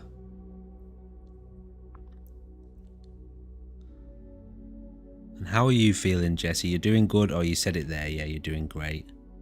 So you're 20. Well, you've got plenty of time to figure it out. You've got plenty of time to figure yourself out. Are you happy? Do you feel... Are you happy in yourself? Do you feel content? Are you happy with your life? And no, I don't mean your life, but are you happy in yourself?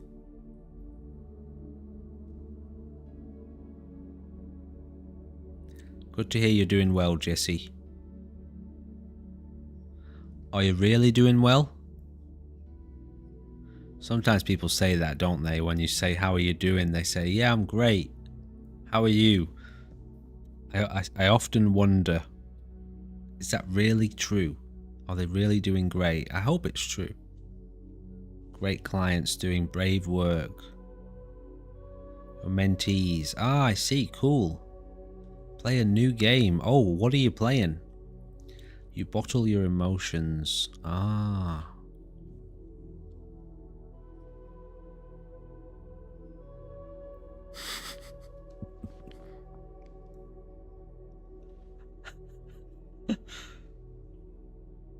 Yeah, it's a tough one, isn't it? Vegan.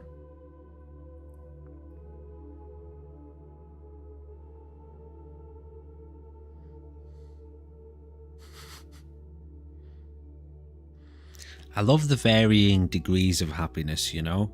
There's like, obviously the smiling happy, and then there's a kind of contentment, and then there's like peace, which they're all different.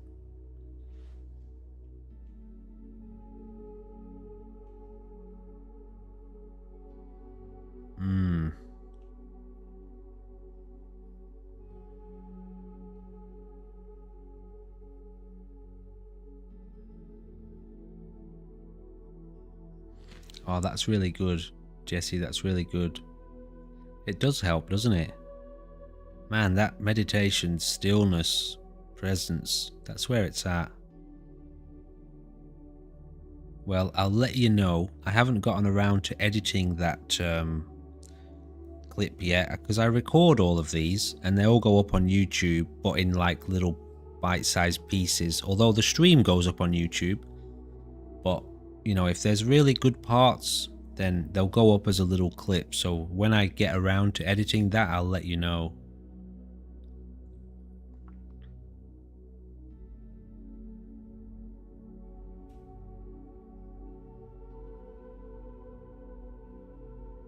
Yeah, no, it's a really good one. Standing still in the room, just being present, being very present, and standing in presence long enough to let everything else settle down.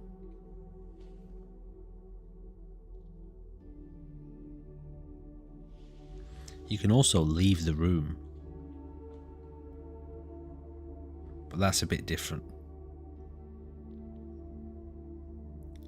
Yeah, cool. So I can send you a link to the channel if you want. Actually, I think there's a link below. Are you watching this on Twitch? Yeah. So below there's a link to the YouTube channel, and when the confetti part comes up, which will be sometime this week, I'll send the link to that video to you. Yeah, I don't have any... What do you call them? Commands. I don't have any commands set up. I'm a professional streamer. Yeah, I haven't gotten around to that sort of stuff yet. But there's a link below somewhere.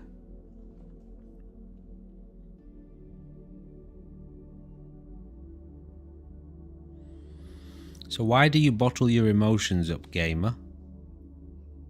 Do you do that on purpose? Do you choose to do that?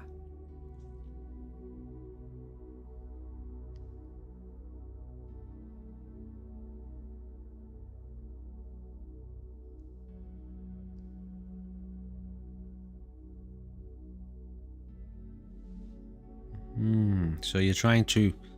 It's a method of controlling other people's behavior. Children learn how to do that from a very young age. Little children... I probably shouldn't say this, but I'm going to.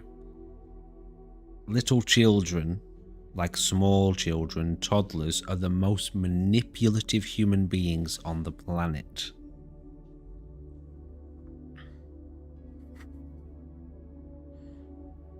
They are so manipulative. They can turn their emotions on and off like this when it means getting something they want or avoiding getting in trouble. They are such bad liars. They are prepared to lie at the drop of a hat to get what they want or to get themselves out of trouble. They are so manipulative. It's amazing to watch. They are so inspiring. What do you think happens to mind after death? Mind is the energy of life. It just carries on. Psychology, which is actually brain, which people call that mind, but it's not. They say my mind. They're talking about their brain there. Their psychology. But mind is the energy of life. It carries on. That's life. It never stops. Keeps going. Yeah, they're beautiful to watch, and they learn from a very, very young age that their behavior and the way they act actually influences the parents. Now, what this does, unfortunately, is it gives them a wrong sense of responsibility. So when dad gets angry, it's my fault. Because if I'm this way, dad doesn't get angry. So if I'm that way, dad gets angry. So it creates this wrong sense of blame, self-responsibility. And if that's not corrected, if the parent doesn't identify that that's what the child's doing, because remember, the child's brain is just all about manipulation. There's no wisdom in there yet. It hasn't lived long enough. So the parent's job, who's more mature, who's wiser, it's usually their job. It's supposed to be their job to identify, oh, I see what you're doing. Let me explain why that's not the right way to do it, or why that's not the best way to do it. And if that doesn't happen, the child grows up with, well, a very wrong sense of behavior control. Why do I think that energy carries on? Because it does. Energy does carry on. It never stops. Mind. It never stops. It keeps going. That's why I think that. And I'm not trying to be... Just know it for a fact. Yeah, I do. Yeah, I know it for a fact. It's also a scientific fact, but that's not what I base my knowledge on. I base my knowledge on experience. Having dreams in prison. Oh, where you're in prison. That's interesting. What kind of a prison? Not psychedelic drugs, no. Yeah, energy. So this is just even according to scientific theory. But the problem with that is science still hasn't yet identified the mind. Yes, deep meditation. Neither.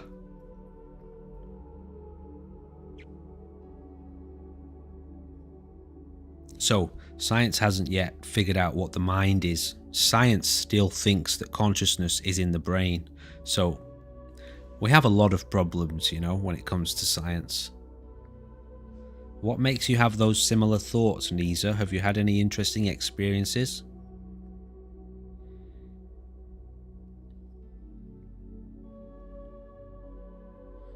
How do you experience the dream, gamer? What exactly is going on inside the dream? Are you totally locked in a cell? A prison cell? Are you alone in the prison cell?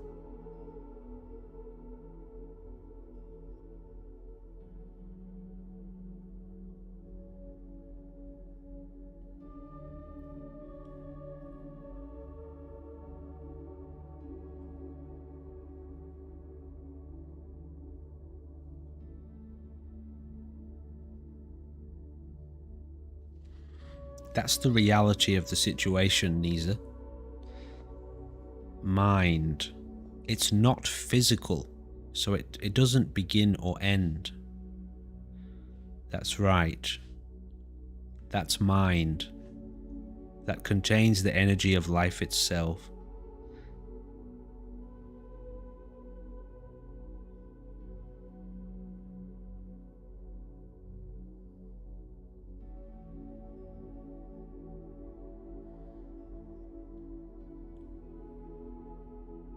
Why don't you want to be a part of it?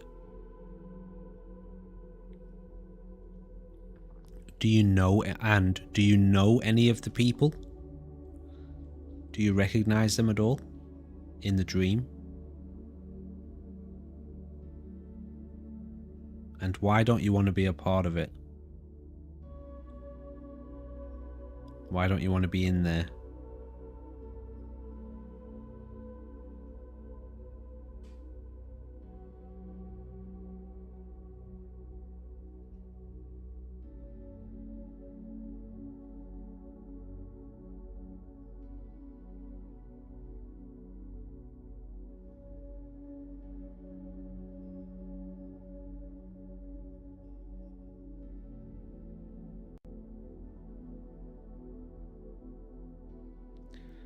You don't want to be in the cell because you're afraid of people?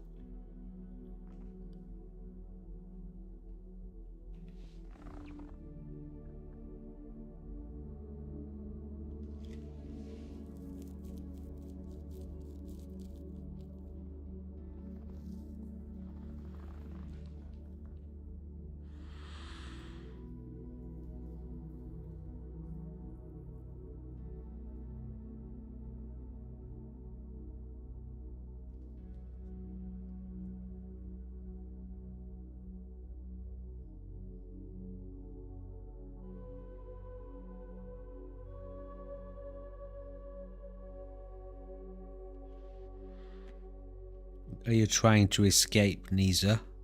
You want out? Do you want out?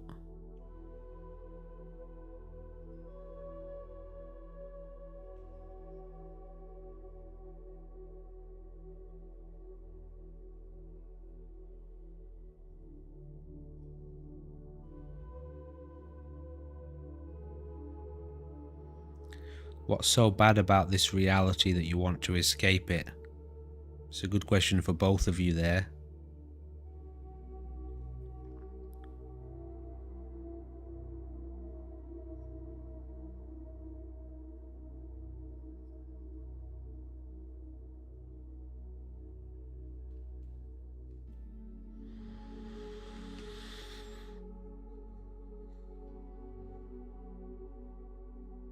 Why does it devastate you? No connection. Yeah. Why not do something about it?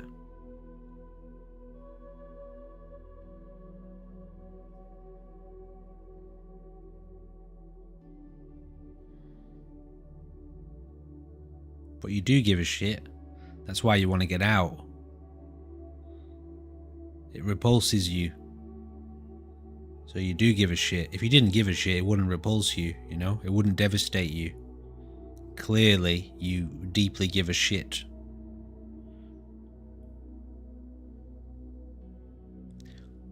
What won't come from you?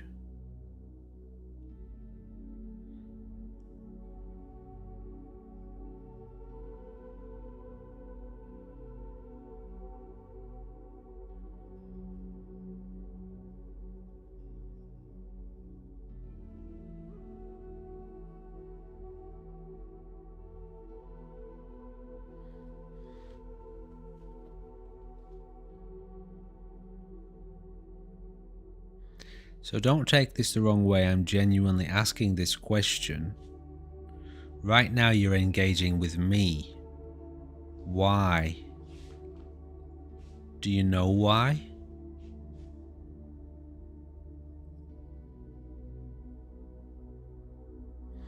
Yeah, it's temporary, British gamer. It's not a valid solution.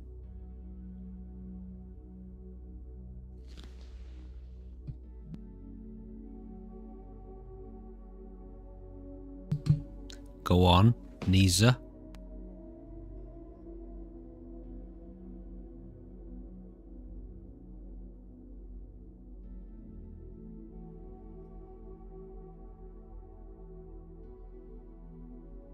Sure, that's fine.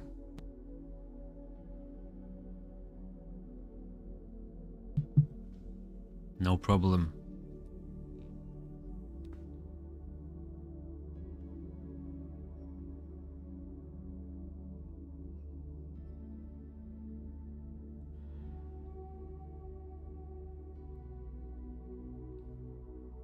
So a lot of people really,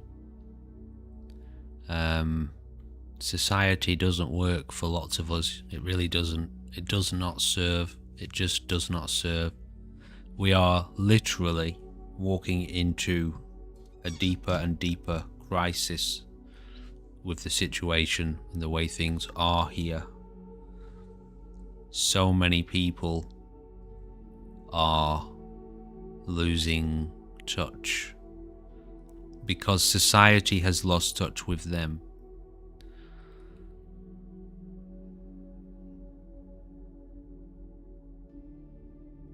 I need to answer that question twice, British gamer. In myself,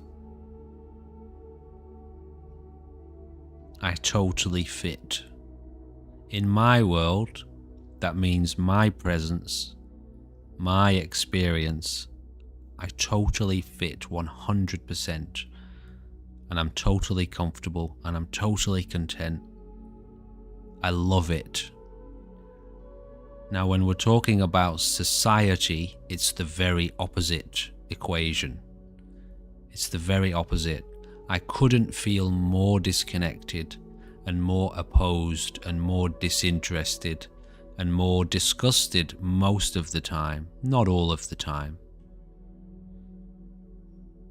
That's with regards to society and modern mainstream life. I couldn't be more disconnected. But I haven't got a problem with that. It's not a problem for me. I've managed to figure out a way of life that allows me to maintain my disconnection. But I have a problem, and I'll share my problem with you.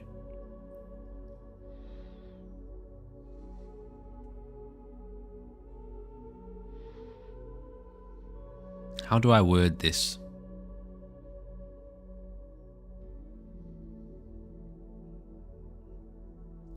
I don't like to see people suffer. It hurts me, makes me sad.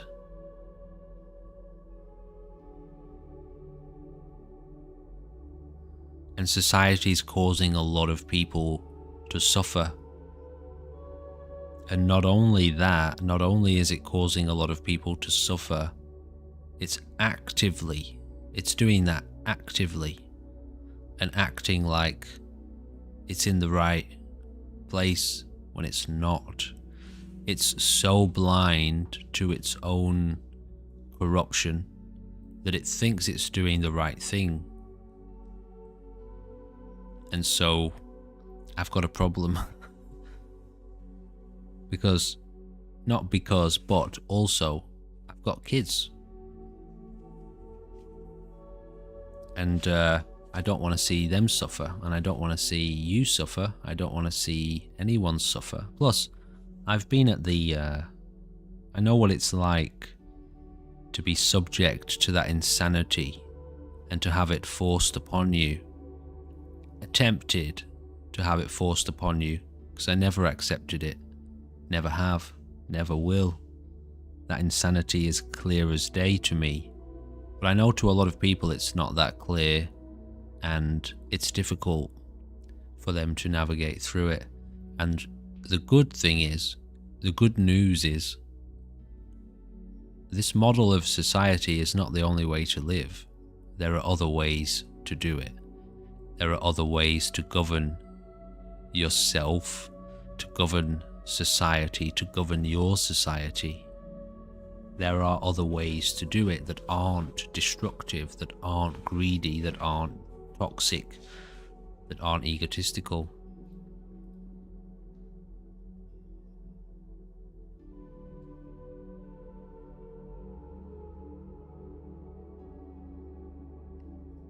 These types of situations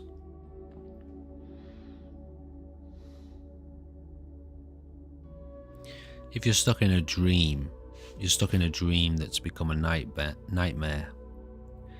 You're starting to hear the alarm clock, just little rings. You have to pay attention. If you don't pay attention, you stay stuck in the nightmare. You have to hear the alarm clock in order to wake up. Everyone knows that. If your alarm isn't loud enough, you'll stay in bed. You'll stay asleep. But if the alarm is loud enough, you'll wake up.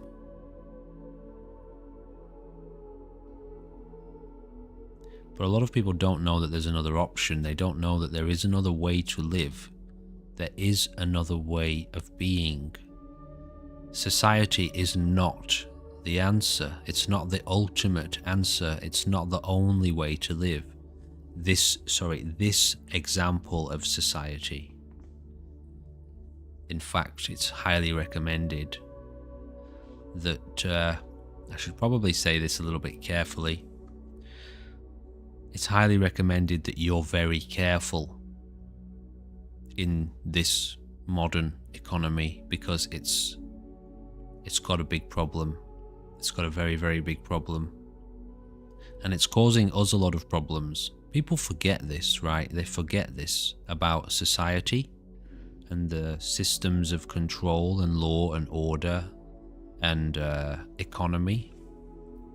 These things don't exist without us.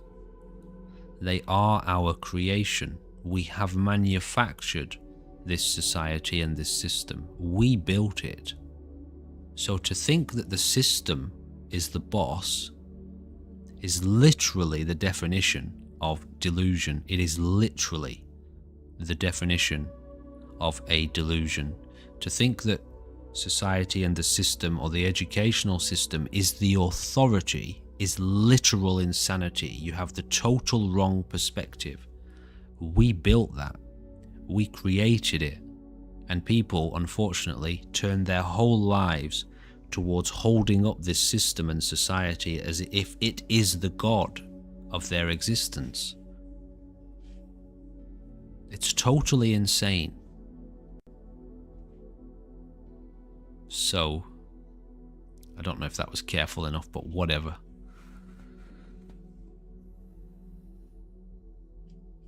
There's another way to live, but you have to be prepared to transcend and rise above your current prison. All of your fears, everything that keeps you stuck there, you have to be prepared to rise above it. That's fucking hard to do, because all of society is going in a different direction to you. You're going in a different direction to basically all of society. That's why you have such a hard time, because you don't fit. This is how evolution works. Cool. See you later, vegan. Have a good one. Forgot what I was saying then. Oh, this is how evolution works. It starts out small, a few people first.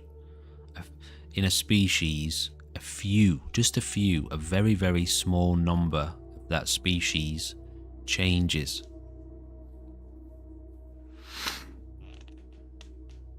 And so obviously that's the minority now. That small number of people, they're the minority. Whereas everyone else is staying at the same level of evolution, that other group has split off and risen above to the next phase, the next stage. And so if that's you, but you haven't quite recognized it yet, and you're trying to fit into a lesser evolved form of whatever, society, a species, you're going to have a very hard time because you're literally an outsider. You are an outsider. And that's why most of us go insane, because we're trying to fit into a system that's out of date. It doesn't work anymore. It's clear. Surely it's clear. I mean, it is clear, but it depends on the person viewing, it depends on the person watching. It doesn't work. We are all going insane trying to keep up with it, trying to maintain it, and it is destroying us. Most of us, some of us like to play along with it. I don't know, I don't. I leave them to it.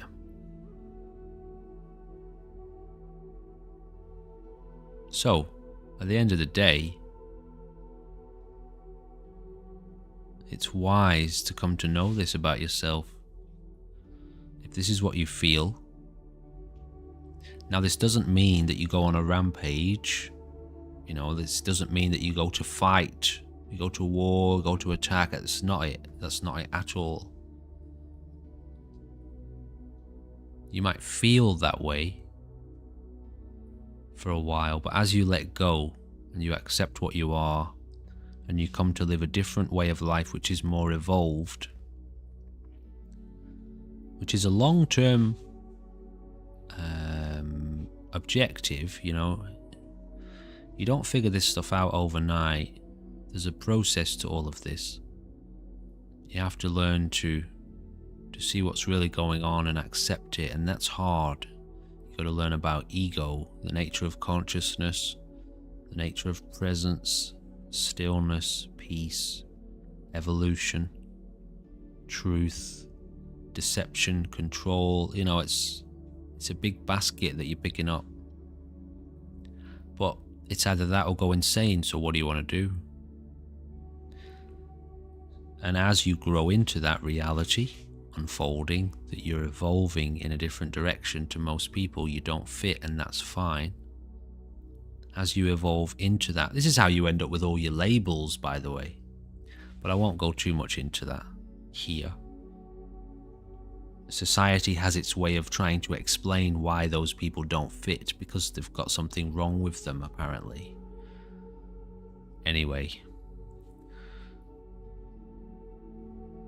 as you evolve into the reality of your situation and what you're going through and why you don't fit, and as you accept that, truly accept it, deep in your spirit, it's a spiritual change that happens. It's not a psychological change. It's not just a psychological change. As you deeply immerse yourself into your own reality, with total acceptance that this is what you are, there's a change at the core of your being that takes place. And now you're deep. Now you're a deep human being. And there's no going back from that. And so you live with this isn't the right way to say it, but you live with a different awareness. You don't. We all have the same awareness. Maybe a better way of saying that is you live with a different level of consciousness. And so You'll be alright. You'll be fine. Your consciousness evolves to the point where you can handle the situation. You're no longer fighting yourself. You've accepted yourself. And I'll round it out with this.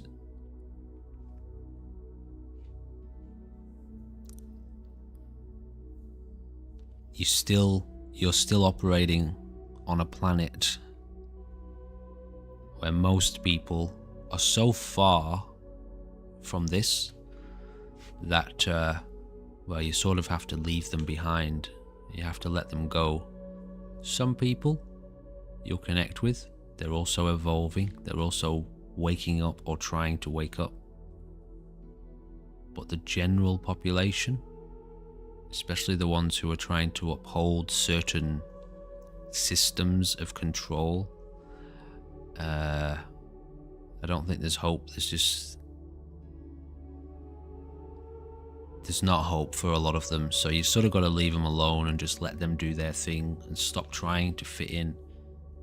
Sometimes they won't want you to be alone. They'll try to pull you back in, so you have to learn how to defend yourself, maintain your peace of mind. Anyway, all I'm trying to get at here is you're not alone. It's obvious. It's clear as day to some of us. This has been happening to some of us our entire life, and luckily some of us never subscribed and instead went totally inward. Totally, completely inward. Hello, Nisa. More and more people are, Jesse. They are. And this is the time. Now is the time to make these connections. Because to have this support going forward is essential.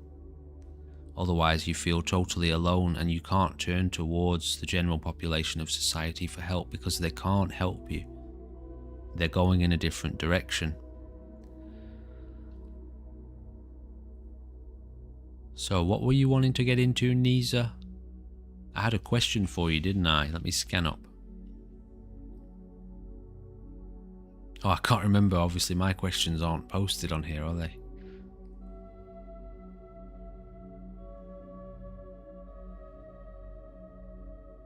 Can you remember what it was?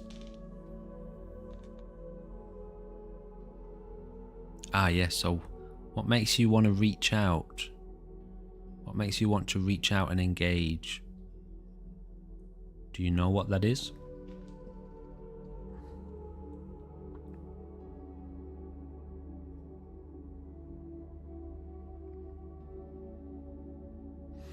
It's that same hope, Jesse, that makes you try to help. That's the love we talked about.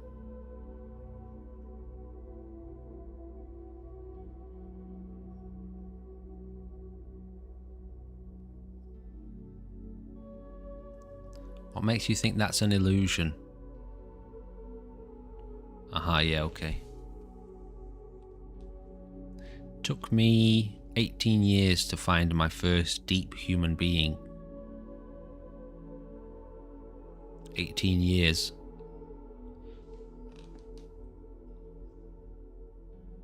It can be.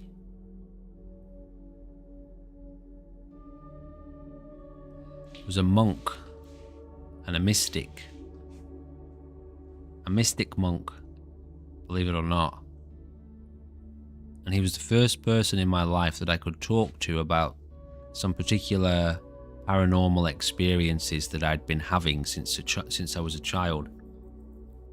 I tried talking to my family about them when I was 12, and I just got blank stares and also sort of semi-concerned looks. And so I realized straight away, okay, this is a bit much for people to handle. And so it wasn't until I was 18 that I met a monk who I could talk to about them. And he had knowledge of them. He knew. He had a connection to his own experience, which he then guided me into the knowledge of what do you do about it. So I was raised in a haunted house, what I believed to be a haunted house at the time, with ghosts, And when I was 12, I had my first episode of sleep paralysis where I was visited by dark entities, dark forces that were terrifying. And from being 12 years old, probably twice a week, 2-3 times a week sometimes, I would have weird, varying manifestations of sleep paralysis along with hauntings. And I couldn't talk to anyone about it because, like I said, I tried to speak to a couple of people and nobody knew about it. So nobody knew anything about it.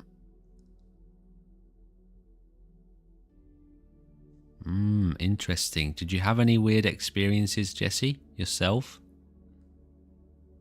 So I learned, after I'd started to meditate, I learned within about 2 months of starting to meditate that sleep paralysis is the start of an out-of-body experience. That's the beginning. If you can put your body to sleep and keep your mind awake, which is what's happening in sleep paralysis, your mind is still awake, but your body is asleep, then you can learn to essentially leave your body behind and have an experience of mind consciousness, which is not physical. So for me, because of I didn't know this at the time, I didn't know this growing up, but the terror, I was terrified of these ghosts, because I grew up in a haunted house and I had all these paranormal experiences around ghosts, and they were extremely scary, and I'd heard all sorts of scary stories about them. So I had developed an intense fear of the paranormal, and because I was having this sleep paralysis experience, my conditioning kicked in and I immediately associated it with ghosts and spirits, which was terrifying. And so my mind was manifesting very dark forces. So I was doing it to myself because of my terror, but I didn't know this until I started to meditate. So I lived with that from 12 years old, the sleep paralysis thing, 2 or 3 times a week. And then when I was 18, I started to meditate, and that's when I learned that I was doing it because of my terror. I was manifesting darkness and demonic forces. My mind was literally creating that, because it's like a dream. When you're having a dream, your mind is manifesting that on the spot. You're literally generating a hologram, a holographic experience that you are inside, and it feels physical anyway. So once I learned that, I realized, oh wow, I actually just have to not be afraid. If I can not be afraid, there is no fear, and so there is no darkness. And now, well, that's when things started to get really, really interesting. I got over the fear and I started to go into the mind itself, and this is where I gained my insight into what mind is. So, it was a blessing to grow up in this haunted house environment and cultivate this terror. Believe it or not, it turned out to be a blessing, and it pushed me towards, well, mysticism and monasticism. This monk, by the way, I moved in with him, and I lived at his monastery for about 5 years in training going into this.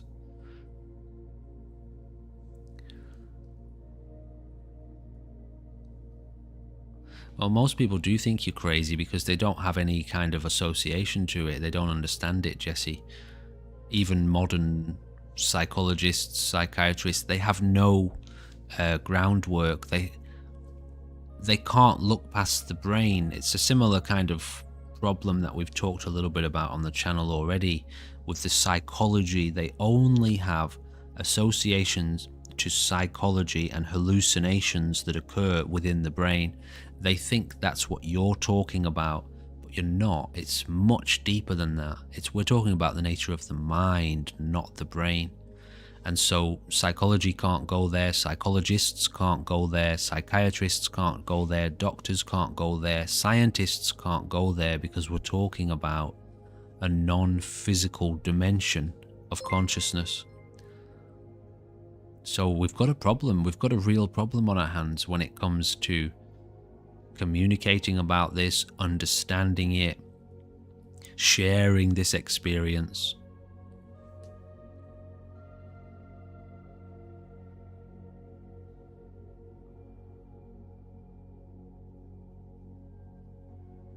Yeah, it's a lot of people have the wrong idea about it, though. You can look it up if you want to watch a really interesting documentary. It's called something like The Nightmare or something like that. Hello, CJ. Yeah. Right, I'll just quickly say this, and then I'll give you another little bit of insight into my experience, CJ. If you look it up, called The Nightmare, now you got to watch it very carefully, because it's about these dark shadow beings. It's all very scary, but you watch it from the point of view of seeing how people interpret these experiences. They think it's some kind of evil force, malevolent entity. They have not yet made the connection that it's their own mind that's materializing this stuff. In order for me to make that connection, I started looking into Buddhism and the teachings of the Buddha at the time, and as soon as I heard this, the whole cosmos, everything in the cosmos is a manifestation of mind. This is according to the Buddha and his teachings. The whole cosmos is a manifestation of mind. So I heard that, and straight away my thought went, so it must be my mind. These forces that are attacking me and visiting me. I had experiences of being totally paralyzed in my body and being pulled. My body is totally paralyzed in bed, and I've woken up and I can't move. And my body and me is pulled out of my bed, under the bed, into the darkness. So anyway, that's just one of the examples. So I made this connection straight away. It must be my mind that's doing this. And that's when I started to look into it. Okay, I need to go into this experience consciously to see what's going on. And that's what you have to do if you want to get over the fear. So when I was 17, CJ, so I used to like drugs, okay. When I was younger, I used to like Valium and benzodiazepines, sleeping tablets and stuff like that. So when I was like 14, I started taking them. And when I was 17, I realized if I go to my doctor and tell them about this experience that I'm having at night, I can probably get some sleeping pills. And so I did, and the doctor said to me, "You've got a mild psychosis." And I knew straight away that that's not what I was experiencing. I already at that age had enough insight to know that society in general doesn't have any insight into what's actually going on, and that it just puts these labels on the brain as if it's some kind of disorder. So anyway, that was my first encounter with this term, psychosis. Yeah, Nisa, that's what it is. It's a manifestation of your own mind. So it's your own mind that will let go and release it.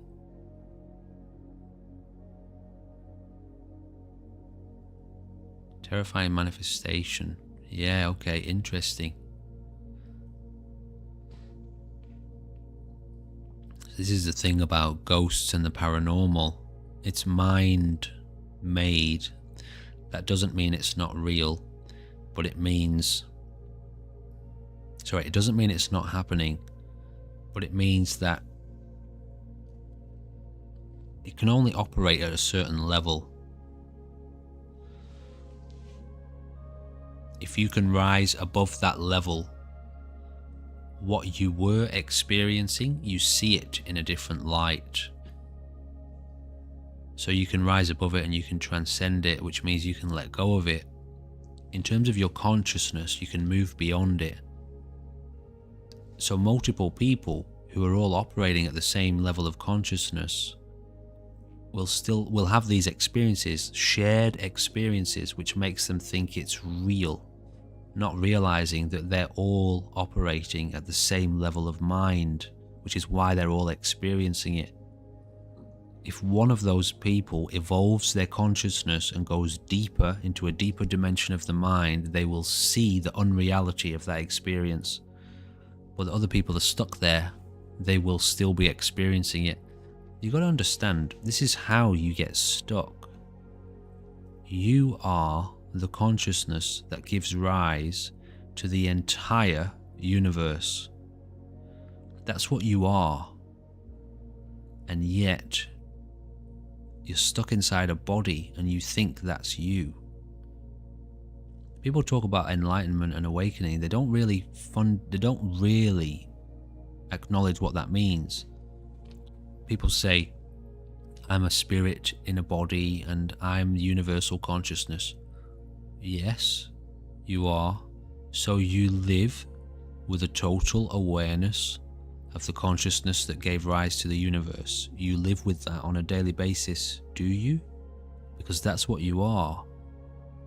So if you still think you're a human being and you're still stuck inside that body, what happened to this universal consciousness that you said you are? Anyway, the reason I bring that up is because the way this consciousness operates, it's possible to get stuck in delusion, like being stuck in a dream. You are the consciousness that gives rise to the entire universe. That's what you are. And if you can't remember that, well, how far off track have you gone in your manifestations, in your bodies that you inhabit over and over and over again? How far off track have you gone if you can't remember the cosmos, your true identity? So the only reason I bring that up is not to poke fun or say, nothing negative, but this is why all of these various religious beliefs exist, these experiences of the paranormal, because it all operates at a certain level in which you can get stuck. And so unless you rise above it or go deeper, depending on which way you want to look at it, you will stay stuck there. That's how karma works. You have to evolve. You have to step out. Otherwise, you just keep reincarnating at the same level. So yes, we have ghosts and spirits and all of this stuff. Demonic forces, demonic energies, social corruption and insanity at a certain level. Yes, all of those things are there. But at any point, if you go deep enough and you look deep enough into this present moment, which is what it comes down to, meditation we're talking about, you can leave it all behind. Now that doesn't mean you're not here. You still have a body, but you also have everything else that's going on. The rest of you, the real bigger picture. This is a full real identity. This is not just the stuff that people talk about. People talk about this stuff psychologically as if it's a nice idea. But we're talking here about the real, actual realization of enlightened consciousness, which is in touch with all of life everywhere in the universe. Awareness itself, the real thing. The thing Jesus went looking for and the Buddha went looking for. And of course, it's within every single human being. It's in your mind, it is your mind, it's my mind. It is this life unfolding everywhere. And what led us into this conversation is society in general today, right now, with its unbelievably limited perspective on what it means to be alive. Society is going in a very, very different direction, scrambling on top of each other for profit and greed and materiality. It's literally the opposite direction to enlightenment. So hopefully that explains why some of you have been feeling a little bit out of place. I suppose I better get back on the chat here.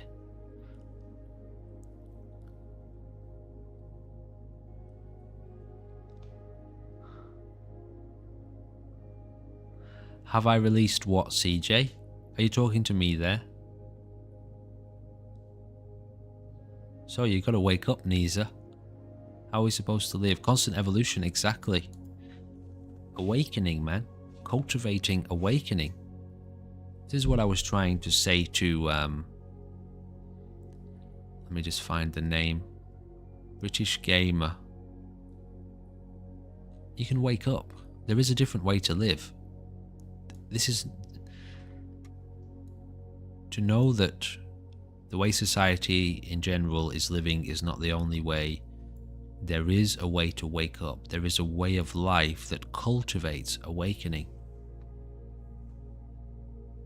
So you wake up. You dedicate your life to that.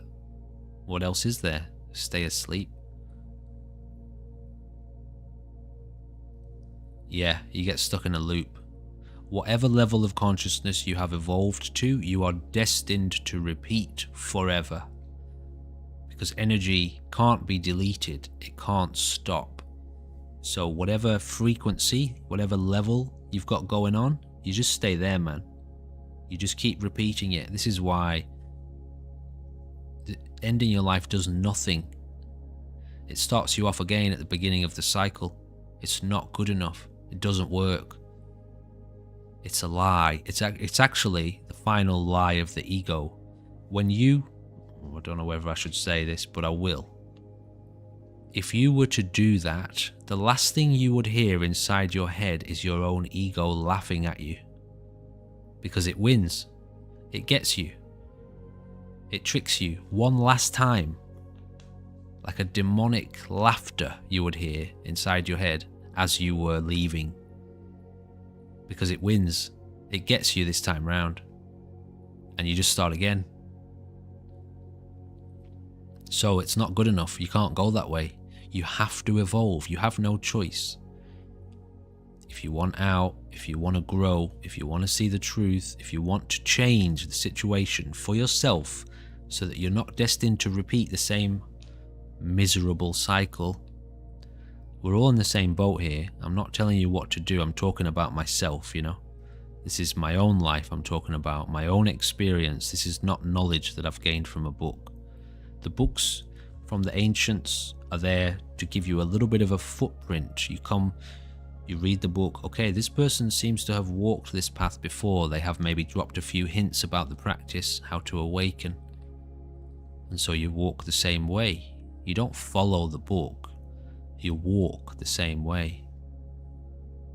And so eventually you wake up, and now you know. Now you know what's going on here. Now you know the real deal, and you don't need drugs to get there because you did it naturally. You did it totally within yourself. Totally self-sufficient.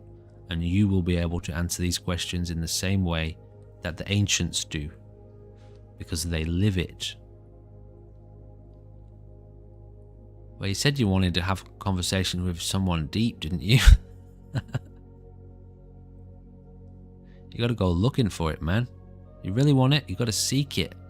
It's right in front of you these days, on the internet, the knowledge, in terms of the instruction, the guidance, it's everywhere. Years ago, you would have had to walk to Tibet, like my teacher did. It's gone back 40, 50 years, obviously. Well, the knowledge is there, if you look in the right place. It's like, in general, humanity is pretty shallow, but if you connect with the right forces, you find the depths.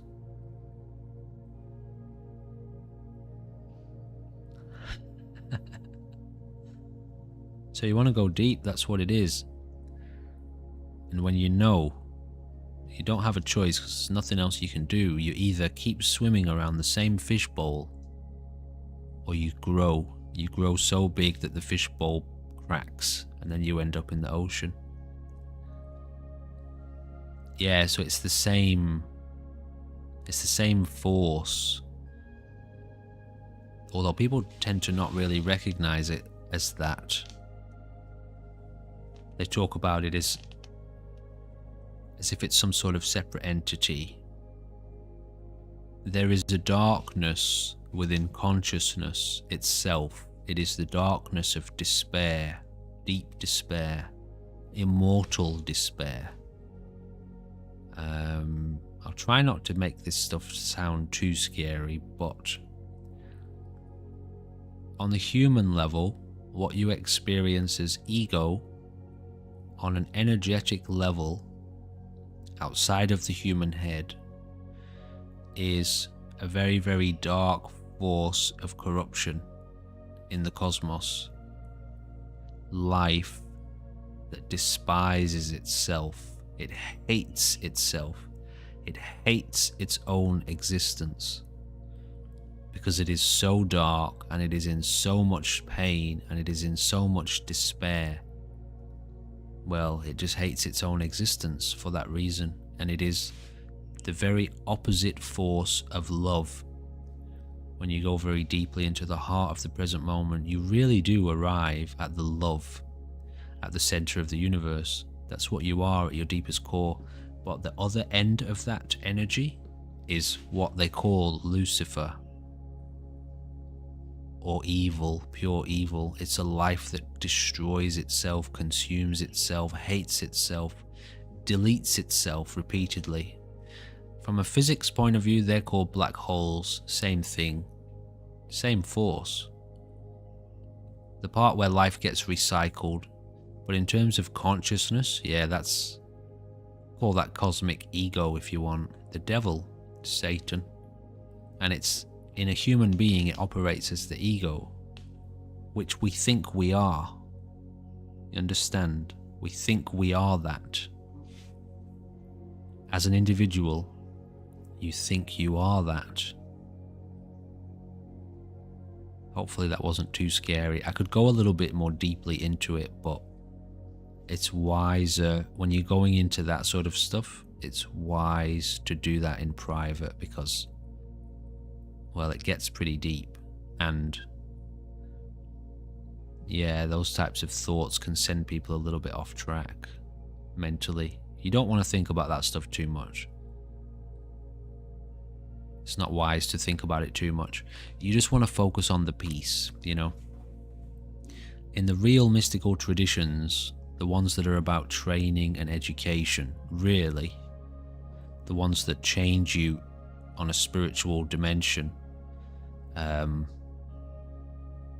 we introduce you to this idea of cultivating stillness and peace. And there's a reason for that. It's because that's your safety net. That's what keeps you safe. You cultivate peace, which leads you to love, real love, universal love. Not the fluffy imaginary stuff, but the stuff that's actually at your heart.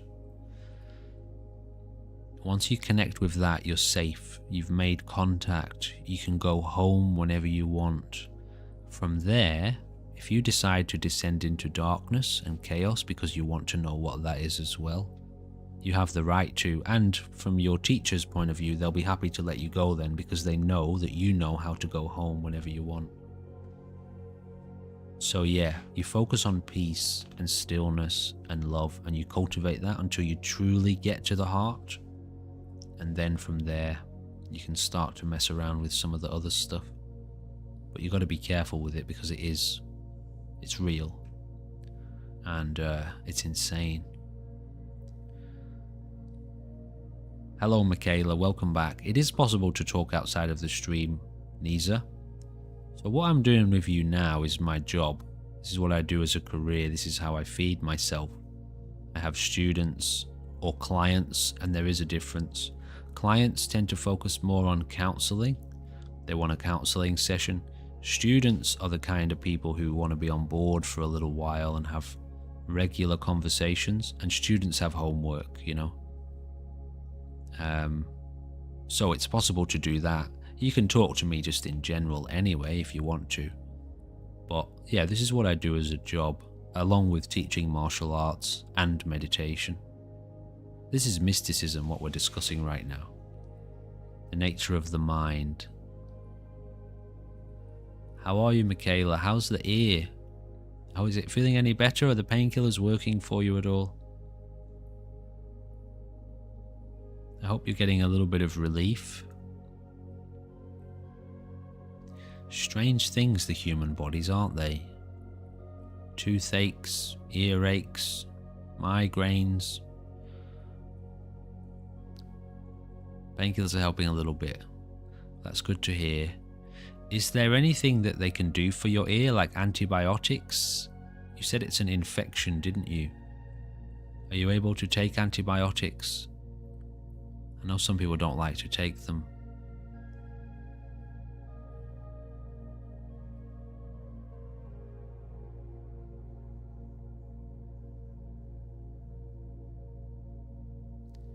So the point of view of mystical mental health is this. You got antibiotic eardrops, that's really good. You get them in and then it's usually a couple of days, isn't it, before you start to get the relief, before they start to take effect. Mystical mental health means, well, looking at your life and life from this perspective, learning to see it from this perspective. What that does is actually puts all of these conditions like depression and anxiety and psychosis, schizophrenia, along with all of the others actually, dissociative identity disorders and all of the other really fascinating manifestations of psychology. It puts them all into a very, very different perspective, or rather you see them from a very different perspective. One that means you don't necessarily have to fix them, because you see them in a different light, and you also know how to not let them rule you, even if you do experience hallucinations or depression or anxiety. Some of these things you'll see the cause of, like you see the cause of anxiety, you see the cause of depression. You gain insight into how to cure that based off of how you govern your attention in your body, how you act, what you think, the people you engage with, etc., etc. The deeper ones that are more sort of deeply distressing psychological disorders, you learn how to not let them rule you. Often they will still be present, but because you have generated a gap between you as awareness and the disorder that you experience, wisdom lives in that gap.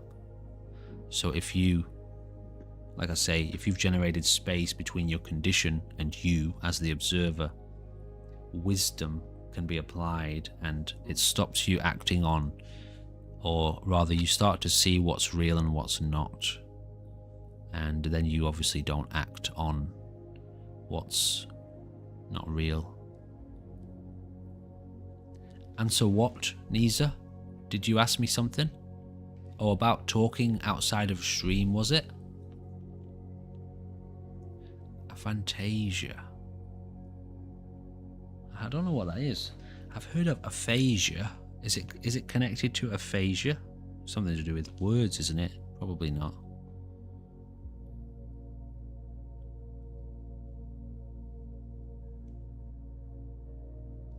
Ah, no mental imagery.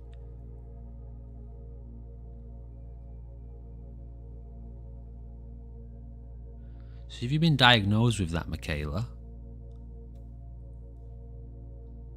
Aphasia has not been able to speak. Can occur during a stroke. Yeah, Nisa, we can talk outside of stream if you want to. It depends on what you want to talk about and whether or not you want to go into a kind of counselling format, or do you just want to have a kind of a general conversation? Not officially. So you can't visualize anything. You can't visualize thoughts.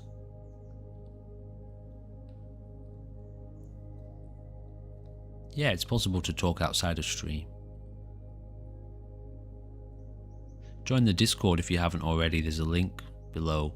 You can send me a message in there. We can make a time to chat. Yeah, that's all right.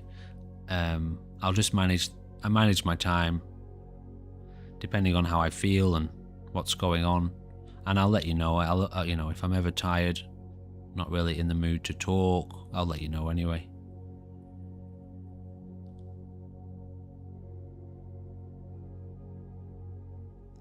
Speaking of which, ladies and gentlemen, it's time for me to go and get my kids. Developed decreased ability to make pictures. So the question immediately arises for me, I would have to, or I would want to, I would wonder if whether or not that could be cultivated, given practice, testing, as in a scientific. It's the thing about mysticism is it's a scientific field. It's not woo-woo. It's not just people making things up. Proper mysticism is scientific. This is why it can be passed on. It can be repeated. This is why you can have experiences like we've talked about today and then go and speak to a mystic and they can explain it, what's going on. They can repeat it and they can give you instruction into how to evolve and change because it's repeatable, just like science. You can take these elements of your consciousness and dive into it and repeat the same processes over and over again, just like science. But it's a subjective science. That means you can't bring back any physical proof. For example, if you learn to totally detach your consciousness in meditation and go into the death states, which is what happens when you die anyway, you can't bring anything back with you because it's not a physical place that you go to, it's a non-physical place. Now you will come back from that experience very different, changed, but you won't be able to prove it to anyone. You'll be able to talk about it. If you've done it a lot, you'll be able to talk about it very well. You'll be able to describe your experiences, but you won't have any physical evidence for it. That's another problem that we have to get around in some of our conversations. People seem to think you could take some kind of instrument into these places and measure it or something like that. It's not how it works. You have to drop everything to die. You have to let it all go. Anyway, probably going a little bit deep for now. I have to go and get my kids, guys, alright? I've got my kids now for about a week. I would love to get more into that. Oh, that's where I was getting into. A natural curiosity in me would want to know whether or not that could be altered. Just out of curiosity, not to fix it. There's nothing wrong with it. But I wonder whether or not there is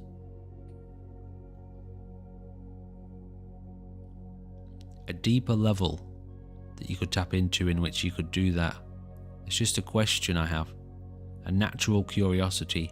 Can't imagine sound, movement, smell, taste and touch. What can you imagine? Can you imagine words?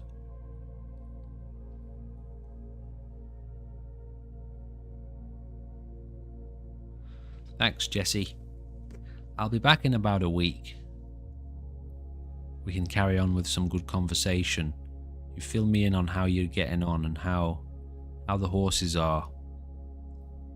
I'd like to hear a bit more about the therapy you do. I imagine it's got a lot to do with making connection with the animal.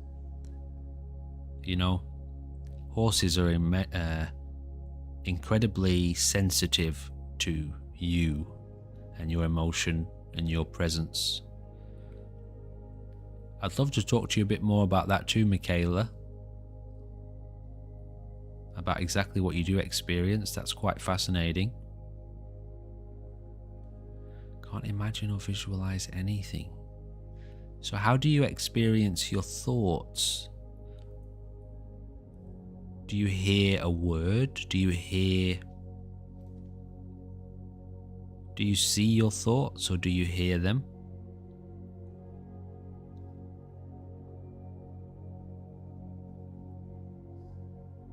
Very cool, we can get into that.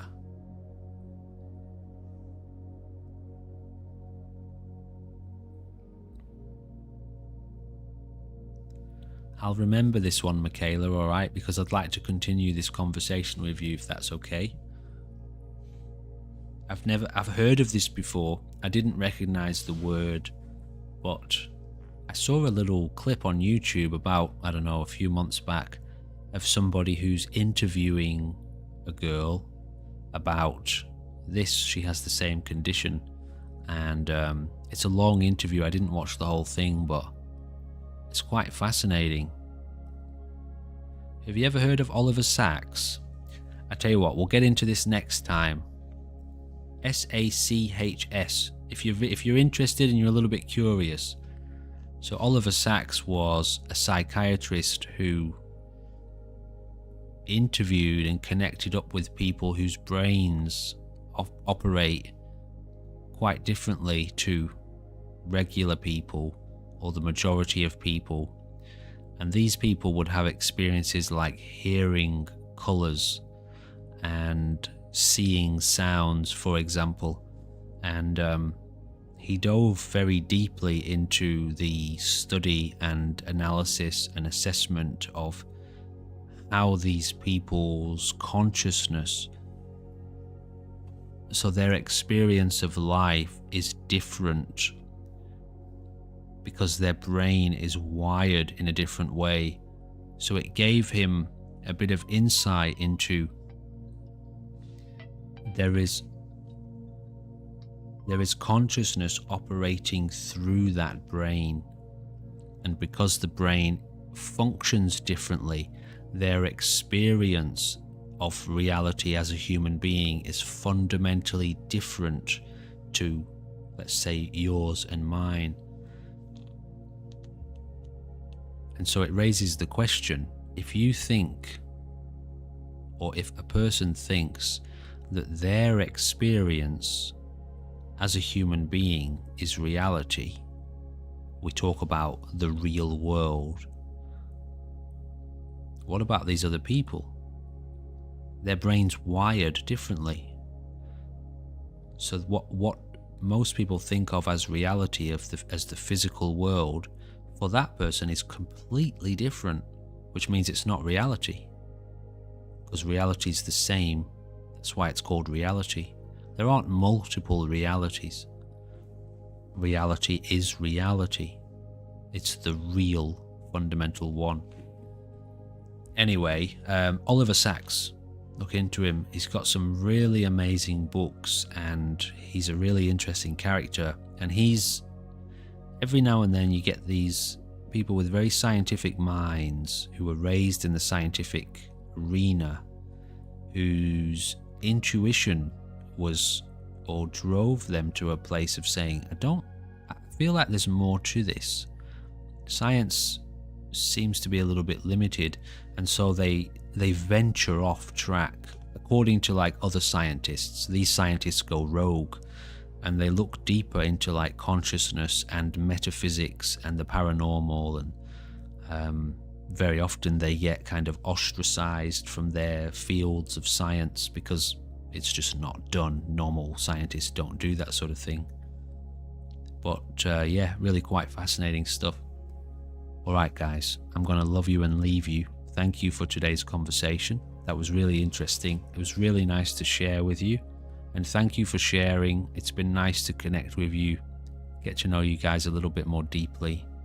And I hope you'll check in again and we can continue with this very fascinating exploration. Alright, be well guys. I'll see you in about a week. I'll be hovering around Discord if you do need to talk about anything, but otherwise, I'll be back in about a week. Alright, have fun. Stay safe and stay sane. I'll see you soon.